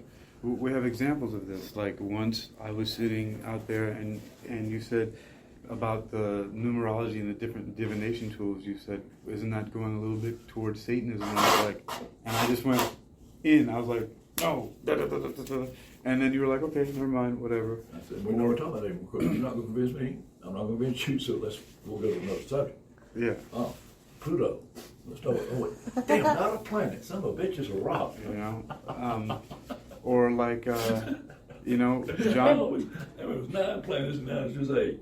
Although they found another way the fuck out there. They said, well, we got a 9th now, but it's like Superman's planet. I've never, it's so funny, even though the Astronomical Society, the International Astronomical Society made that decision, Right. I never complied with calling Pluto anything other than a planet. I'm like, what's the point in doing that? He emailed him, "Hey, astronomers, fuck you. Yeah, it's like- it's a planet." Like, what's the point in all this? Like, what are you trying to do? What are you trying to do here? We're making further Really? classifications. I mean, Like, let it be yeah. alone. Leave it be. Is If- it really if that it had far been- out? If it had been 100 miles bigger diameter, it would be a planet, but since it's right? not, it's a what? An Planetoid or an asteroid? Planetoid, yeah. Planetoid or what is it called? A minor planet? Yeah, Or so I think I've heard planetoid. What? And Yeah. he said, he wrote back and said, "As far as I'm concerned, you're a hemorrhoid. You're hanging off somebody's ass. Just shut the fuck up and let it be a planet, damn it." Let's see. Let me see. The hell's wrong with you? Pluto classification. So, Dwarf planet. Well, yeah, of course. Hey, you don't say Pluto is It's officially classified as a vertically dwarf challenged planet. A good witch or a bad witch? I'm thinking, hey, look at Oh, now it's also there was one I knew I saw somewhere. It's called minor planet We're designation. Representing the life of Frank. Look at you, munchkin land. In a big road. Okay, so check this out, guys. They're calling. I didn't know this, but I think Stone in all of his coffee. I think that this is interesting. Have y'all been, am I getting some kind of contact high from something y'all been taking before I got in here? Are y'all drinking like mushroom tea or something? I don't know, mushroom tea, but look, check this out, guys. Pluto, minor planet designation 134340 Pluto, is a dwarf planet in the Kuiper belt, a ring of bodies beyond the orbit of Neptune. It is the 9th largest and 10th most massive known object to directly orbit the Sun. It is the largest known trans-Neptunian object by volume, by a small margin, but is slightly less massive than Eris. The one of Jupiter's moons? Let me check. Click on that. Eris. Yeah. That's another dwarf planet. Where? Eris, minor planet designation 136199 Eris, is the most massive and second largest known dwarf planet in the solar system. It is a trans-Neptunian object, TNO, in the scattered disk and has a high eccentricity orbit. Eris was discovered in January 2005. Where is it relative to Pluto? It must be on out further, I guess. By It's got to be Palomar up Observatory base team led by Mike Brown and verified later that year in September 2006. It was named after the Greco-Roman goddess of strife and discord. Eris is the 9th most massive object Most known women, orbiting the sun. discord. Wow. There he goes. He did it. Strife and discord. Well, I've realized in my time of just studying these things that to a certain extent there's a lot of things that you can just overlook in general and just not even care about. Like, I have such a high tolerance working the door of security. Like, people just are always asking me how am I so calm, and it's just because I don't think that a lot of things are worth getting fired up about. For the most part, I can handle it. There's sometimes when I just go into wild fits of like, So you're just raging bouncer tirades. place, Huh? You are like door security at a club? Yes. I saw a guy a couple weeks ago. 7 days a and week. he'd done that, and he'd also been an EMT. He said, I saw some of the same people. And I said, what's the weirdest thing you ever saw? He said, it wasn't either one of those. And I was at a 7-Eleven, whatever, things here, or Norfolk somewhere, and said there was like 9 guys in line for the bathroom. Turns out this guy was pimping out his girl. She was giving blowjobs for $20, and they lined them up every day. It was like, God. What the hell are you talking about? What did I miss? Holy cow! Unbelievable. And they're making money, Jack, and everybody's happy, you know. What the I hell? don't know, man. $20 is not enough. Fucking A. Yeah, but if you're taking them, if you're knocking them out 2 or 3 minutes apart, you're know about making $1 an hour. Still not Pick a buying it. line. Still not buying it. Not $21. Not $20. That's not right. It's got to be 100 a pop minimum. He said the weirdest thing he saw wasn't even part of the job. Yeah. Pimping ain't easy, folks. Some numbers got brought up. You know, I just saw there was a commercial for a movie. I don't know where we saw that somewhere. But it was a movie. Where were we before here? It was in the Central. Was it where they're on it's looking for another planet or something like that. They're about to. It's another one of these movies looking for another planet somewhere. Like humans are destroying Earth or whatever, and have to go find new places to live. And that reminded me of the only 2 fiction books that I've read in a long time. Don't Look Up? I read them last year. What? Is it Don't Look Up? No. Well, we were talking about Don't Look Up earlier, but I'm gonna check it out now. Let's see if I can find it. But 2023. Let's see. Space movies. There we go. Most anticipated digital 1010. Rebel Pride, knock up the Captain Carter. You got what? Come on. 5 most anticipated 2023 sci-fi movies. Digital trends. Digital trends. Okay, it's taking a minute to load, but anyway, it reminded me of the only 2 fiction books that I read, and they were early or middle last year. One of them was called Beastmaster, or The Beastmaster by Andre Norton. And the other one's called Songs of a Distant Earth by Arthur C. Clarke. Now, what was really disappointing to me about it was that I started reading Beastmaster first, and then Songs of a Distant Earth. Actually, you know what? I'm not even quite sure about that, actually, the order that I began to read them. But what I am sure about is that I was reading them in tandem. So I was putting down one book and picking up the other and reading it and going through them. And the thing is that they're based on the same premise. In Beastmaster, they've already, the Beastmaster is on another planet, and he's like a tracker of some kind, right? I don't remember the whole context, but that's the whole thing. Is there humans are expanding their colonization and occupation in different worlds in the galaxy and the universe, right? And then Songs of a Distant Earth was the same thing. They went to another planet, they set up, they started breeding, there was a romance.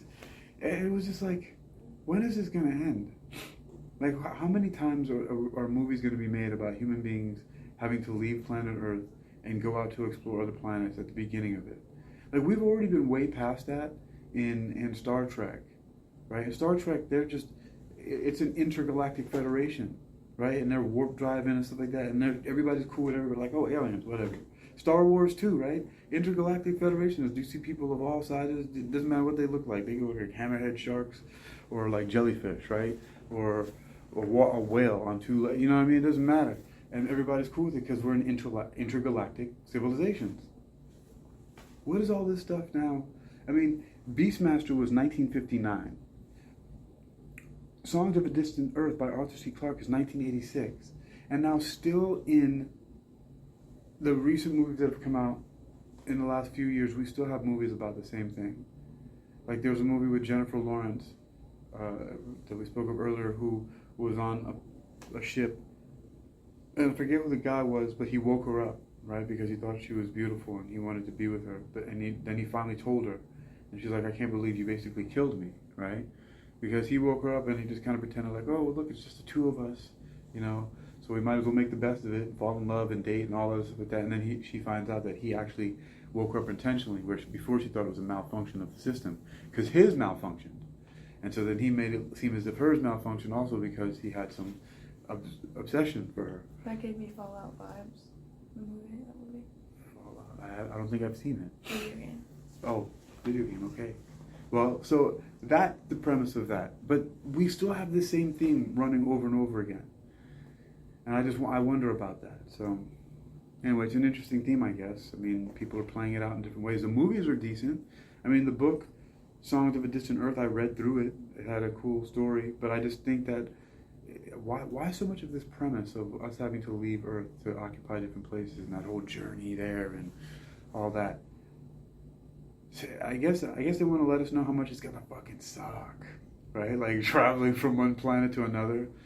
You're gonna have to go to sleep and maybe be real cold, and we're gonna have to thaw you out later, and then inject some other drugs in you to wake your body back up. You know, maybe even store part of your consciousness on a hard drive.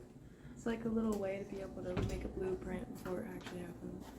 Yes, right. Yeah, I mean, that's what a lot of there's But a lot of. Just fantasize about the journey being a destination.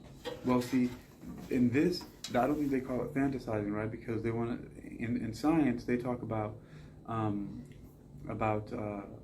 is it? Theorizing, but not theorizing. It's like science theory or the theory of science. I forget how it's called, but theoretical sciences. I don't know. But the whole idea is to present different ways that humans could possibly survive, to give the ideas, basically. If it's theorized, I mean, science is, you've got to be able to prove it over and over. Theorized, you're saying, here's something I can't prove, but here's a approach or a strategy. Maybe it would be more hypothesizing and just speculation. Well, because of course it is. How can you prove that? Well, again, the smart guy, he said that we were talking about AI one night. He said DARPA and Google got together several years ago, maybe 8, and built 2 AI computers and said, we want you to fix the world. Go.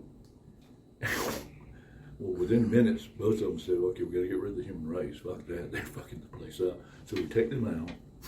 And then they did different things to try to make the water better and the air better. And then they started fighting each other for control of the whole world. The AI? Yeah. And then they took blowtorches and melted us some bitches because they said if they were to shoot that shit out into the internet, it would be like those movies where you can't contain it, and it's saying, "Oh, we're gonna fix things. We're gonna kill everybody," and you're like, "Fuck!" And 15 years ago, I saw a video. They had a drone the size of a butterfly, about this big. It had a 22 bullet and a load in it. Facial recognition. They sent it in a box from Virginia to you're in California. Somebody there opens the box. Bam! It comes right here. You're dead monkey.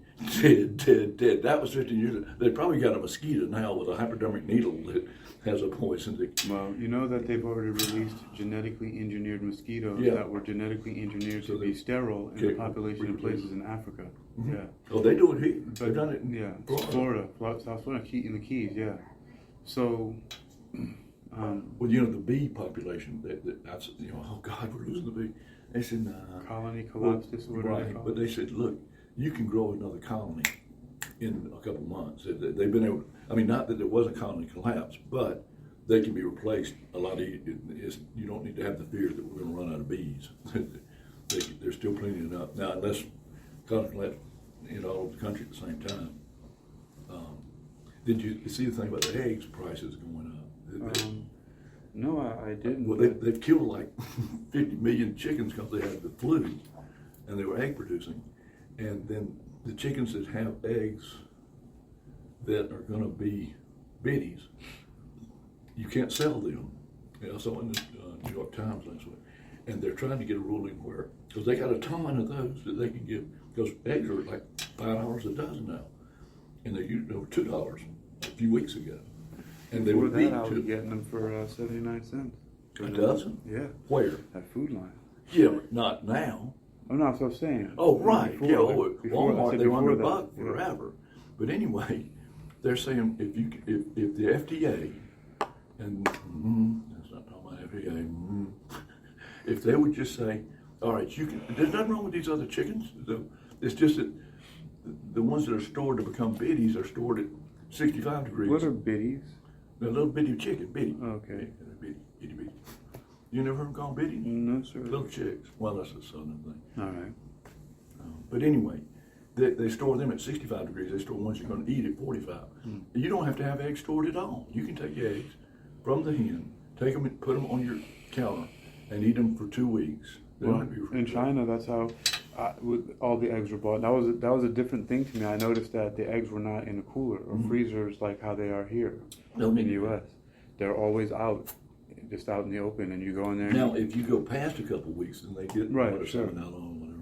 Yeah, but yeah, and most of them in China were just, and that was interesting to me. And but I never even questioned. I was like, oh, okay, people are eating it like this, then I'm going to. And, Sure. and when but one thing that's funny, a force of habit, is that when I would get home, I would put it in the fridge.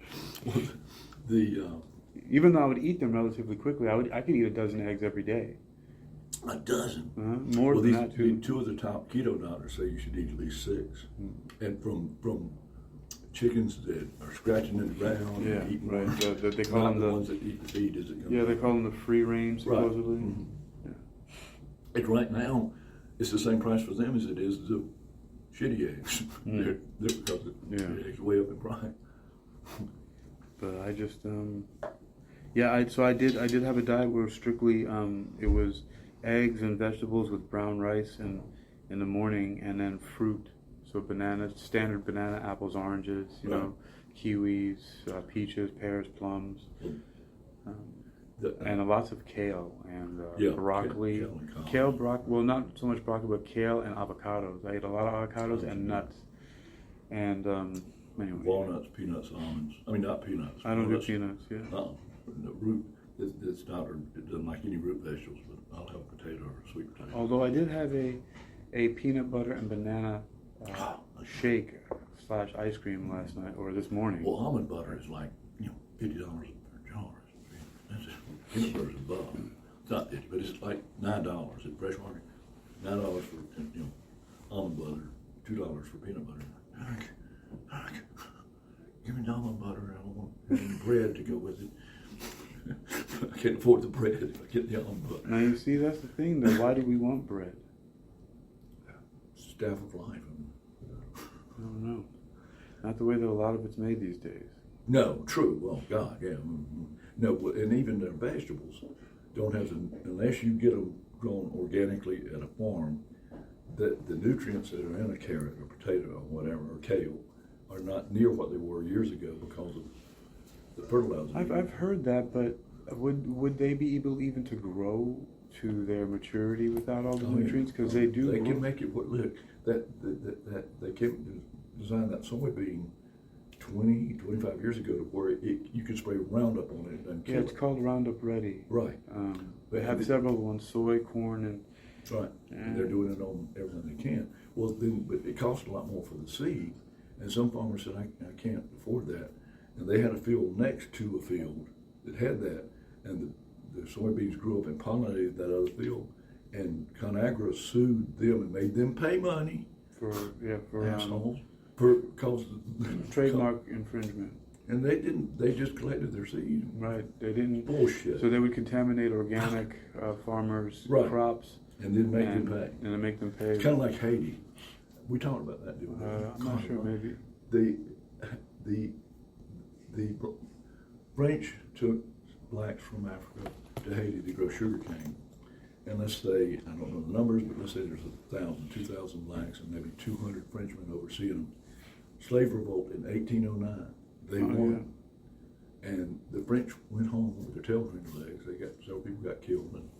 And the blacks were like, all right, this is our island. They come back with 1,000 Frenchmen saying, okay, we're going to let you have the island, but you're going to pay us reparations forever. That's why they haven't. I work with a missionary group that we're like, can't y'all get your shit together a little bit? It's an island, Dominican Republic. It's not the U.S., but they're in pretty good shape. You look on Google Earth, you got forest and trees over here, nice dirt, and everybody about starved to death. Every time a tree grows, it gets this tall, they chop it down and make charcoal to cook. A guy that I worked with developed a tree, seedling this big. You could plant it in Haiti, and in 3 years it was 12 feet tall. They wouldn't wait 3 years. He'd get there, now they chop it off at 3 feet, and you're like, give it 2 more years, and you're going to have all the wood you can. Got to eat today. You can't wait 2 more years to eat. And so we're trying to build fences around these damn things. You know, give them 3 years, and you got wood. You got all the wood you need. But plus the voodoo level there. It's the satanic. and when I went out to So why is everything? How is it satanic? They don't talk anything about Satan in it? Oh yeah, they do. They've got. And when I went to Vegas for a trip, and maybe I'm just imagining things. I don't think so. There was this. You could just sense a darkness above, even though it's bright lights, big city. Like a natural holding spell. That what? Like a natural holding spell. Well, whatever. I mean, what I was going to say about the demons and angels. So all of a sudden, where in the past when I was a stockbroker and I'd pass a homeless guy, half the time, I never hardly gave him money. I would stop and buy him some food. Or I'd say, you want some food? Hell no, I want a couple $2 for a beer. I said, well, I'm not going to do that. C.S. Lewis, one time, on the streets of London, he and a buddy are going somewhere, and this guy said, and he gave him a shilling or farthing, whatever. And the guy said, he's just going to buy alcohol with it. He said, that's what I was going to do. That's what C.S. Lewis told him. I thought that was pretty good. But anyway, what I do is feed them sometimes, and sometimes say, get a job. I'm a broker, I'm working 70 hours a week sometime, and you're just getting free money, especially the ones that, they dress up dirty, then they go put on your clothes and drive off in a fucking Mercedes, and you're like, oh, they're making $300-400 a day tax-free.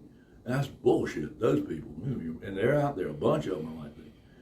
Anyway, I get here, when I finally get out on the boardwalk, and I don't find many, but I see a bunch of goofies and shit, I said, I need to work with these guys, or try to. So I do. Johhny Angel. Don't fuck with me. Wings, halo. Take you out. I will take you out. And I've actually gotten a couple people off the streets, or I've assisted them in thinking it through. And one guy, a black kid, 28, nice looking kid, scruffy little beard, nice haircut, decently dressed, flip-flops, stand in front of McDonald's, 6 o'clock in the morning. You hungry, son? Yes. Come on. We're sitting there. What's your story? I said, yeah. Why aren't you working? I'm too dumb. Man, so let's look into that a little bit. We start talking. He ain't dumb. No, he's not Einstein, but the questions he would ask and the answers he gave me, pretty damn sharp. But he'd been told he's dumb all his life. Failed 2 grades and can't read. I said, you can read some shit. Maybe not. I said, I think you could learn pretty easily if you decided to set your mind to it. I said, we're going to get you a job. Really? Yeah. You get in the car. We stayed there at almost lunchtime and drove to a CKHT thrift store. Got some work boots and you work in flip-flops. I said, you're going to shave this shit off because it ain't working for you, son. You're not old enough yet. It's just kind of, haircut's fine.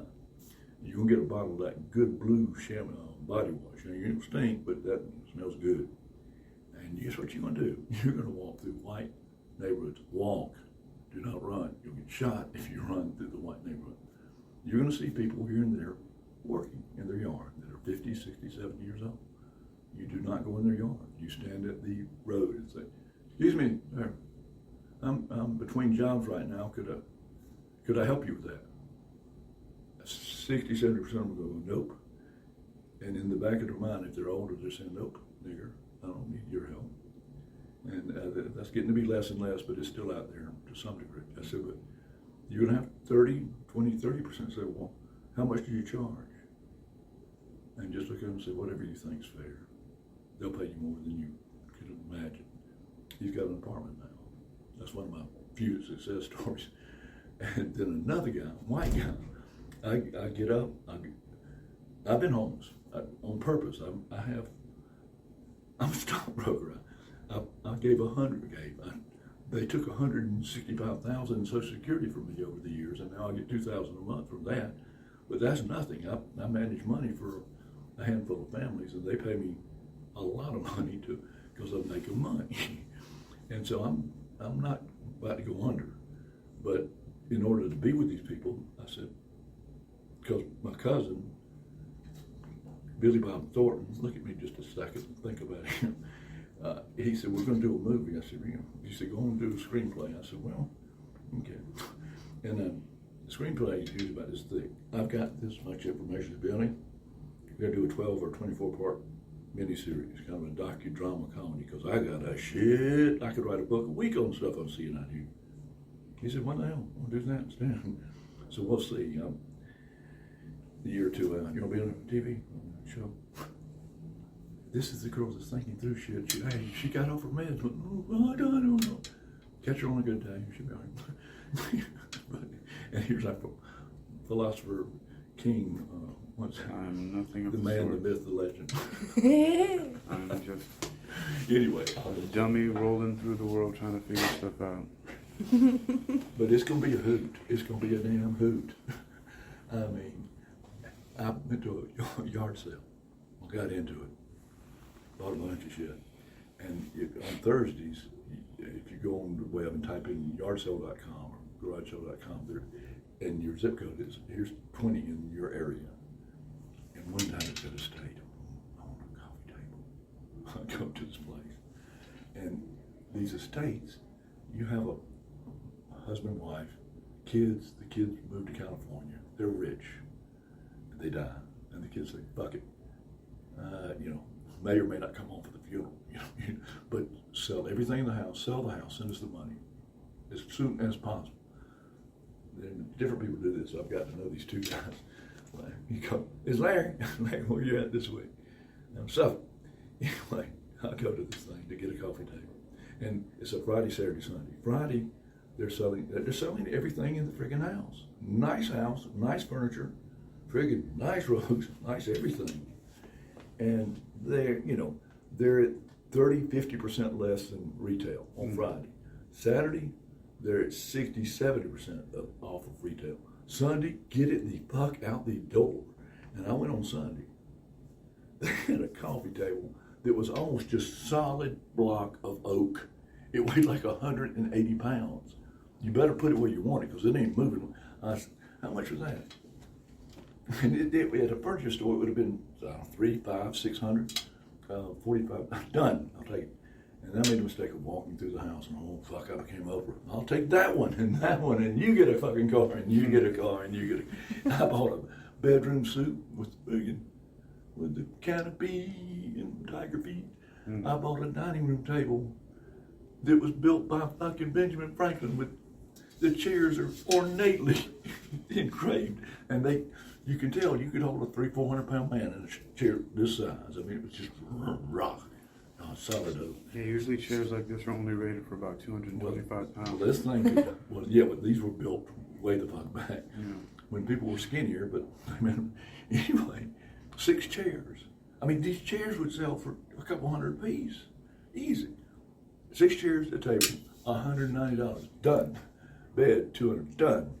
I had to go rent a storage unit because I'm gonna buy a house in about a year. Somebody's gonna be furnished. Oh shit. And I'm paying $130 a month to get it. But what I can do is bring it all out, have an antique sale, pay for the year that it's mentioned there, sell a few things for half of what they really should bring, have the money to cover it. But it's crazy, the stuff they have. I got the friggin' nice rugs, the Indian rugs. They're $1,000 for $100. And so I did it one time. But I'm hooked, and I don't need him. I've got this 10 by 10. I'm not that in there, but I sees in Suffolk. Hey Larry, it's Sunday. How you doing? Suffolk, and that's a long way. He said, "Oh Johhny, we got some good shit up here," because he's wanting to get that shit out the door. It was a Sunday about 2 o'clock. I said, I'm tired. He said, it'll be worth your while. I get in the car and drive us up. Got a Toyota Avalon, older car, but anyway, I go in and fuck, I'm over again. I'm buying books and rugs and I don't have a truck or anything, and till I can't get another fucking thing in the car, in the trunk. I can't see, you know, and hot. Oh, this is like fucking August. I'm sweating and I'm dehydrated, and I drank some water out the sink a little bit, but I'm like, going back home, it's 5 o'clock and I have to perform at Keegan's Irish Pub on Sunday night. I'm a karaoke singer, among other things. And I got to get home and take a shower and get ready, but on my way out here, and I can't see, and I stop at the food line, and you know, liter of water is $1. You go down the thing, a gallon of water is $1 in the refrigerator. Give me a gallon. I'm drinking that thing on the way home. So you wear your cowboy outfit? No, not there. No, just sing karaoke. Right. Well, they call me Crocodile Dundee, but I had a knife. It's not a knife. But they said, you can't bring that in here. I said, it's for defensive. He said, the bounce said, put the knife in the car, because it was a Bowie knife. And it was cute, and it was real. Anyway, so I get home, and I don't have room to unpack it. The other shit I've got in my house, I've got the house full of shit that didn't go in the storage room. So I couldn't even, if I could, I couldn't get it in the house. But I ain't got time. Go and take a shower. I had 2 beers. But like I said, real hot, dehydrated. And that's what I usually do, is drink 2 or 3 beers at home, drive the 8 miles to Keegan's, and then I drink seltzer water all night. Because I go home at 1 or 2, and I don't want to be, drunk. Anyway, those 2 beers hit me like a 2x4. I'm driving, I'm about 5 miles in my 8-mile trip, and all of a sudden I'm like, and I hit the curve. The median had a cement curve, 4 inches. Wham! And I went, destroyed the front tire, and I'm pulled over and limp into a very nice apartment complex, gated, security person there, but it had a lot of room for me to park, and people get by, and I could change the tire. And I'm awake now. Anyway, the black kid comes out that is in the Navy, and he does this on the weekend a little bit, sharp guy. And I've got to take all the shit out of the trunk to get to the tire and the jacket. So this is an ordeal. This is not a 10-minute fix. And the song thing's coming up. I got to get to Megan Keegan's. So the left front tire is destroyed. Not destroyed, but the tire is. It ain't like you can just fix a flat in it. It's got a big hole in it. Anyway, I get the stuff out, and I'm getting the jack the car, and I'm taking the wheel off, and the security guy goes, why are you taking that tire off? I was taking the back right tire off for some reason instead of the left front tire. I said, I don't know. I tell you what, you put that back on, and I'll go start I got to get to Keegan's. They said, okay, all right. I said, look, I'm going to change this tomorrow. You haven't got to, crank down on the bolts. You're tighten up, but you ain't got to sit there and tighten it to the nth degree. He said, all right. So I get finally, after almost an hour, it's now 10 and 15, but they go to 2 in the morning. And so I'm 3 miles from Keegan's on the interstate, so whatever loop runs through there. And the car goes, I pull over, and I'm saying, I must have bent the tire rod a little bit, so I'll just do 30 miles an hour. I gotta get there. The show must go the fuck on.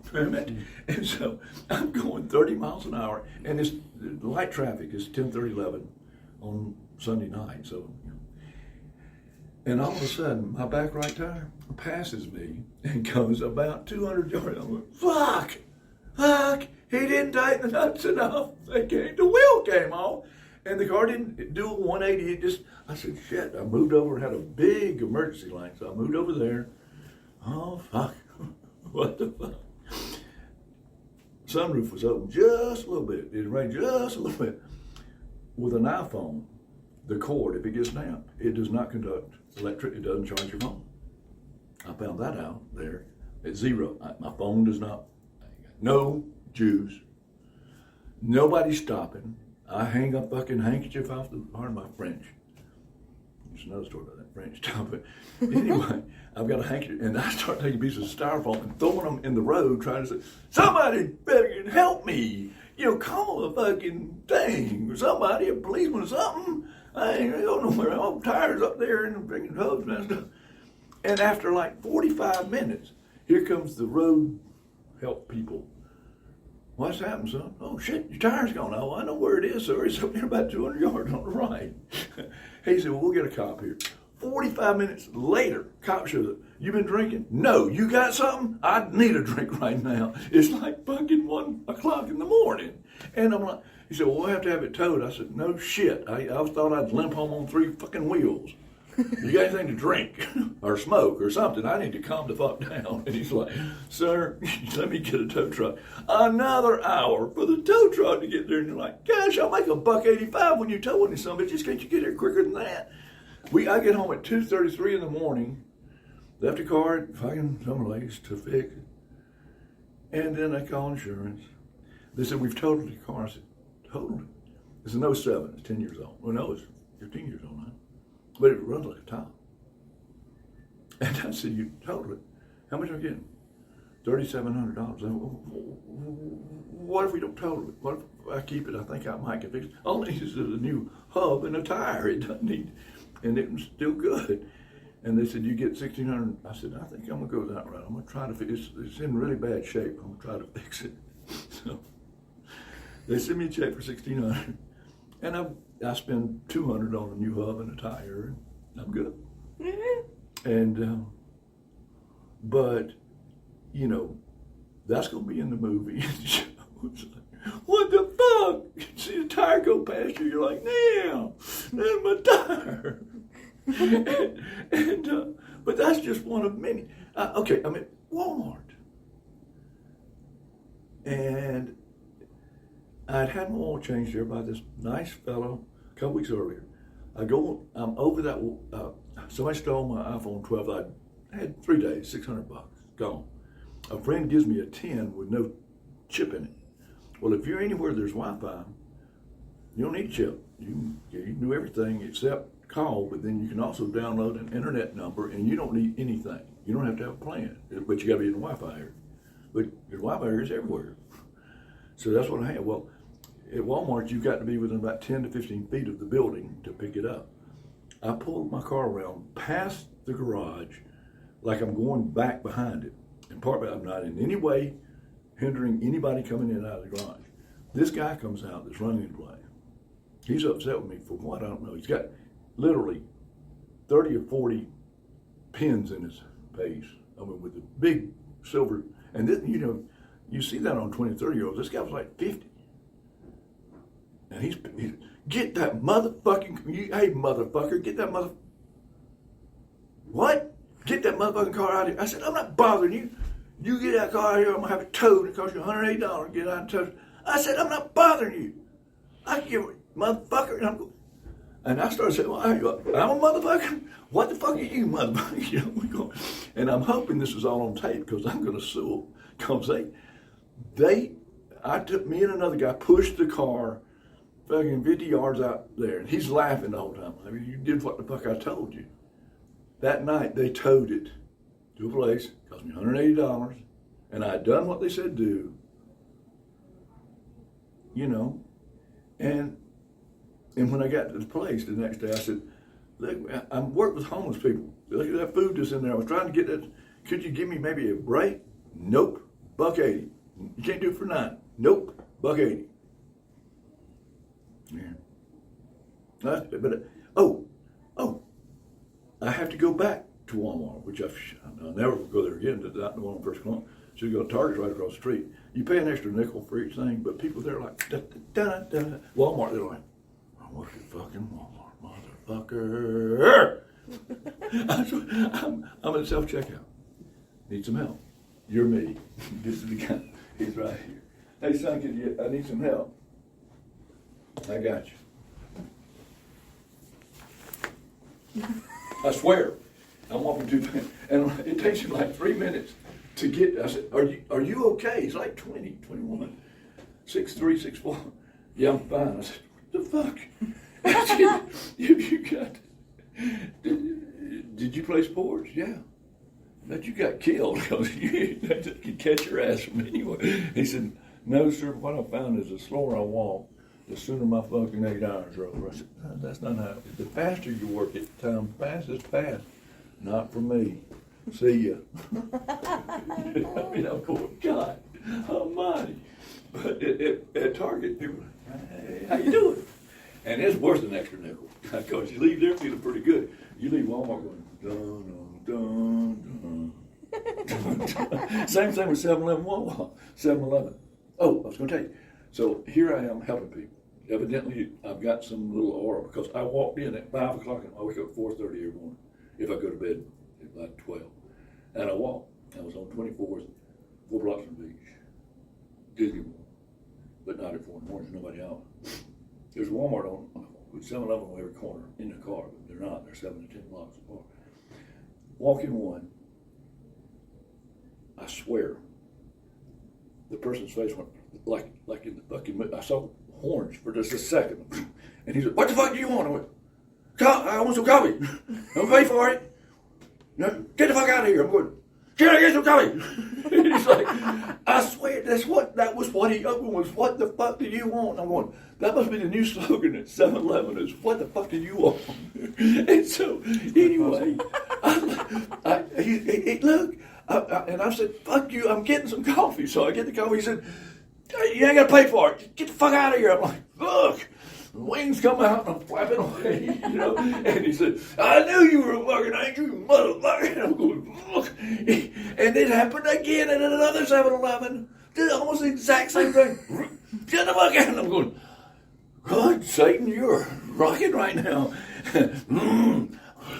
I'm out there with the damn blue herons. They're going, "What the fuck?" I said, "I'm bigger than your ass. You're big, but I got a wingspan of 6 feet. Yours is only 4. And then there's a guy on 17 that was in a car accident when he was 17. He's 35, 40, he's overweight, and he's like this. And he's and it's not an electric chair. It has to be put. And he can do it, but it's really hard. Sunday morning, I stayed somewhere close to there. I'm walking to church, which is 25 blocks. I was, well, no, on the 17th, it's at 33rd. I see him a block, and I'd seen him before and said, "Hey," I didn't know him. And I see him like a block and a half away by himself, trying to cross the street. He's heavy, he's way overweight, and it'd be hard with an electric chair, but he's manually. Said, "Good morning." "Hey, are you okay?" "No." And he's like, "Yeah."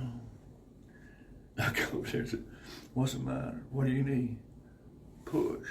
I said, so I'm pushing. He wants to go to 7-Eleven. He's got an apartment right there. And evidently, he got some money for the car accident because this is a nice 2-bedroom apartment in a nice little 3-story apartment complex. And I found out later. Anyway, we're going to 7-Eleven. I have like $1 on me. He said, "Oh, we get some Diet Pepsi and some donut and some chip." I said, "I don't have any. I've got money."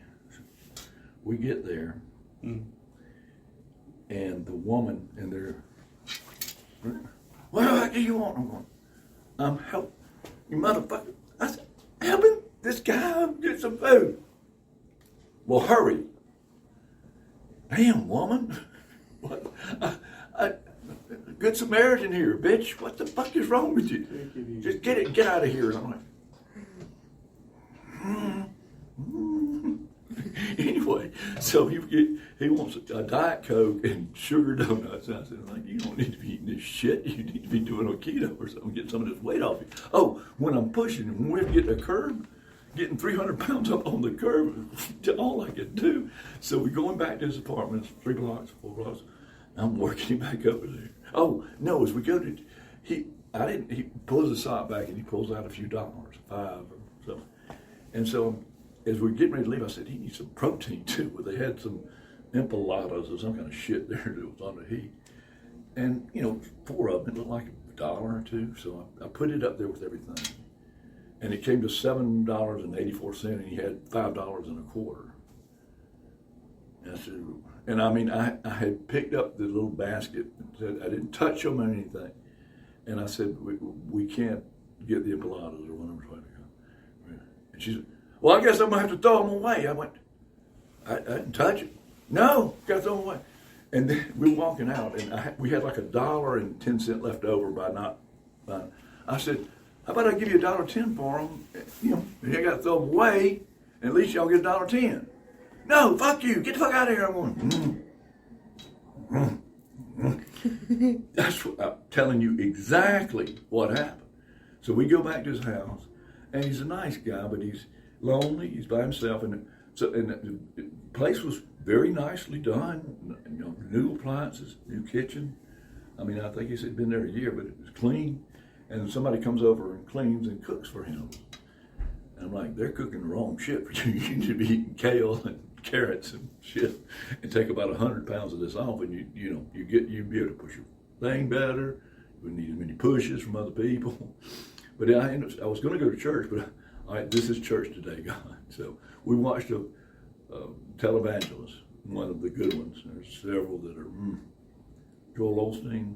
I think Joel's going to hell unless he never talks about Jesus. You're going to be successful. He can talk, but he's on talk at the same time. I can't do that. You ever seen Joel? Joel's something. He's down there in Louisiana when that Katrina hit. He didn't let nobody come to hugging church. He could have held, 5,000-10,000 people. No, they ain't come to my church. They ain't gonna do shit in my church.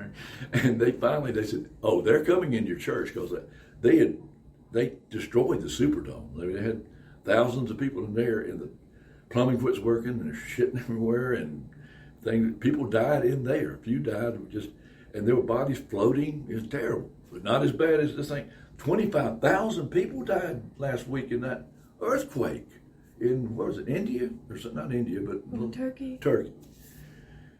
You know, I wonder when you got Greece and Turkey, if they get together and get it fried or that deep. Yeah. Anyway, I'm sorry. Y'all were in the middle of stuff. He said, wait. I've got to help my friend that's got ADD. You could keep saying D for fucking ever, and you wouldn't get you couldn't cover his freaking shit. No, I'm fine. No, the fuck you're not. You're 30 minutes late, and you think you're fine.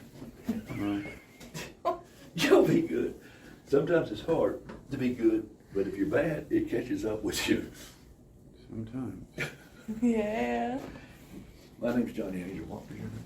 Sarah. Sarah. There's a song. Sarah.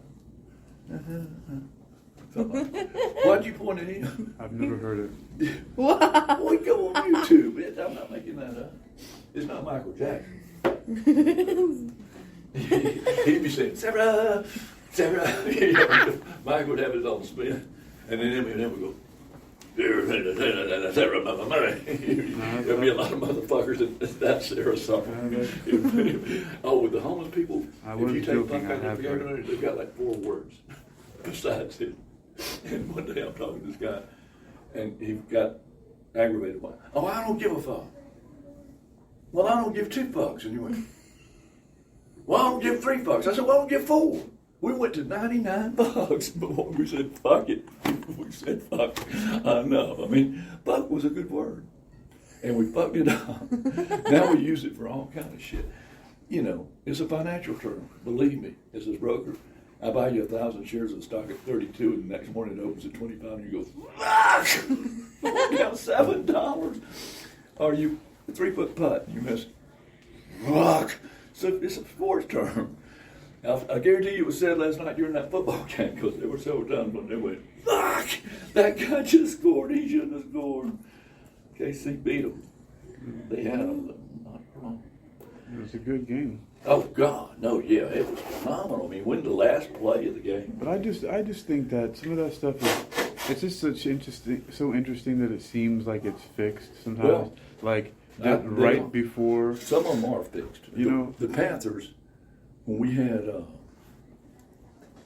he's with somewhere else now. The black kid was phenomenal, and we went Super Bowl, and we're playing John Elway in Denver, and he'd won 1 Super Bowl. Well, I don't have the deep history like that. I only just recently been seeing Well, this. he, you know, the masses wanted him to win 2 Super Bowls, and they made 2 major calls against the Panthers that were wrong, that would it change it? Maybe, maybe not. But you're like, he caught the ball. No, he touched. No, he didn't touch it. The ball did not touch the ground, and it was, you know, within 5 yards from him, he scored a touchdown. Yeah. And it's like you make 2 or 3 little calls like that, you can change the score. Sure. And I think that and every year it's amazing how it's always the number 1 defense playing the number 1 offense almost every year in the Super Bowl. And I think in the playoffs they're saying what's going to appeal to the largest number of people. Well, do you want to hear I'm going to give you one last little conspiracy or just some kind of. Here's my far out speculation, my fantasy prone. I don't know where paranoid imagination comes from, but I find it fascinating that the year in 2001 when the World Trade Center got hit, the Patriots won. The New England Patriots won. Now there's all this talk and stuff like that about bringing indigenous cultures to the forefront and making more diversity and all this, and the Kansas City Chiefs win. There's just some very interesting things. Well, what do you think about that? You had the 2 towers. You had a building a block and a half away that collapsed hours later that didn't get hit, that had some shit in it, and you're like, what the fuck? I mean, it collapsed just like the others. Now, I guess you could say that the heat and the shit from the 2 that did caused it, but none of the other buildings around it collapsed. It was weird. No. And then the next week, underneath the World Trade Center was a gold vault with a shitload of gold. They said, wait a minute. It vaporized. No, it didn't. No, they took dump truck. No, you don't vaporize gold. I mean, it might melt it. No, but I mean, I'm saying, wasn't there like some people saying, a cover story, that it was vaporized so they could haul it out there secretly? Well, no, they didn't haul it out secretly. They took dump truck. It was like one of these big budget movies. They took several dump trucks down in there and filled those bitches up with gold. So you're telling me that amidst all of the rescue efforts, that was one of the first things they did. They went and also, they shut after the second thing. Every plane had to land in the country everywhere. Get them down, except for one. It took a shitload of Saudis out of here back to Saudi Arabia under George W.'s okay. Because they said, if we're here, they might kill our ass. And, I was really angry for a while. And I was angry at Muslims because, and maybe I wasn't looking well enough, and I'm sure some said it. If I'd have been a Muslim, I'd have been going, those people are fucking crazy. But I didn't see that. Now, I didn't see them jumping up and down saying, yay for the Muslims. But they weren't just saying, that was insane. They were like, it happens. And you're going, really? That's how you feel about it? Really? Really? No, we're going to have to make a podcast called Yay for the Muslims. Y'all be good. Yay for the Muslims! All right, John. Good. Thank you for sitting here and talking and giving your insights. I appreciate it. It was good. It was things you were saying were just harmonizing with stuff that's happened in the last few weeks. Oh, by the way, at the Walmart, it's hot. It's 8 o'clock at night, but in the summer, the sun will go down at 9. I need to go in there for like one thing real quick. The homeless guy stole my debit card. I had a $20 bill. I go in there and get something. $3 come down. Leave the air conditioner on. Come out. The car stopped. It was almost empty. Well, it was empty. Get a little bit of gas. It won't crank. The mechanic comes up and says, well, your problem is if you run out of gas on the car is a few years old, there's a little bit of trash in the oxygen tank, and it gets sucked into the fuel line, and you got to get this real high octane stuff and leak through it, fix it. So they got it and go get it. I said, 20. He said it's 18, 17, 18 now. Go in there, you can. It's 2 minutes till 8 o'clock at night. Run out. He went, good stuff. That might work, but he said, $100 on about 150 yards up there on the run. They've got the good stuff. I run back in this 803, 804. I need my money back. I got to go. I'm sorry, sir, we can't do that. The customer service closed 2 minutes ago. You can't open it up and give me my 20 back so I can go buy the shit I need for my car? Nope. Oh, by the way, if you don't get that car out of here, we're going to tow it. I throw the can in the car and take it back the next day, but I need this shit right now. Walk up to Amazon. I have to watch. It looks like a Rolex. It's not. It was like a couple $100. Blue plate, pretty. 45-year-old white manager. And I said, sir, I need this kind of stuff to get my car out of here. They're going to tow me I've got $2. This watch here cost me a couple $100. If I could leave this with you, I'll come back tomorrow or the next day and pay. I can't do that. What? Man, no, you won't do that. You can do it. You think I'm gonna leave a $200 watch here for an $80 can of shit? Nope, can't do it. I walk outside and I said, God, I don't want to ask 18 people for $1. There's a 16-year-old black kid pushing carts into Walmart. Someone gives me a $20 bill and I'm going. I said, what are you doing, Lord? He said, I felt led to give you this. I said, you shouldn't be giving people 20s. But I can really use this right now. And I went back a few days later. I said, you don't. He said, something told me to give you that money. I said, that was scary, y'all. I mean, 30 seconds after I walk out the door, this guy comes up. And I hadn't said, hey, do you have any money? I ain't said nothing to him. And if I was going to ask somebody for money, I'm not going to ask a kid pushing carts. He ain't got no money. I've never had a millionaire give me a $20 bill. What the hell? I mean, it was crazy. Wings came out, the halo started glowing. What the hell? Y'all be good. Take care, John. Bless you. All right. So, well, somewhere embedded in there is the that article that I read earlier from NASA. It was a good pick. I'm glad that we got to look at that comparison between astrology and whatnot, and I don't know what led into that, but it was interesting. I was glad to be able to listen and converse there. So now let's move on to what our next mission is. What say you? A Kieran holding is a weapon. America is extraordinarily excessive. The FDA. Paradigm shifts. Limitless, limited. Just because it was so funny, Nanny activated. What was it? What was it activated? Nanny activated. Oh, Nanny activated. Start making bread again. The nth degree. Mandela effect, that was just me at the end. Too stingy is wasteful. Farmers. Martin Luther. The code. When the world's gonna end. How they did their little math stuff as strife and discord.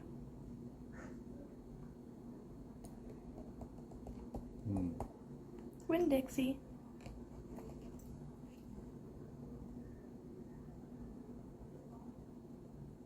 All right, we got some good notes there. Johhny Angel. Yeah, let's see. It is now almost 20 minutes after 4. All right, time to regroup.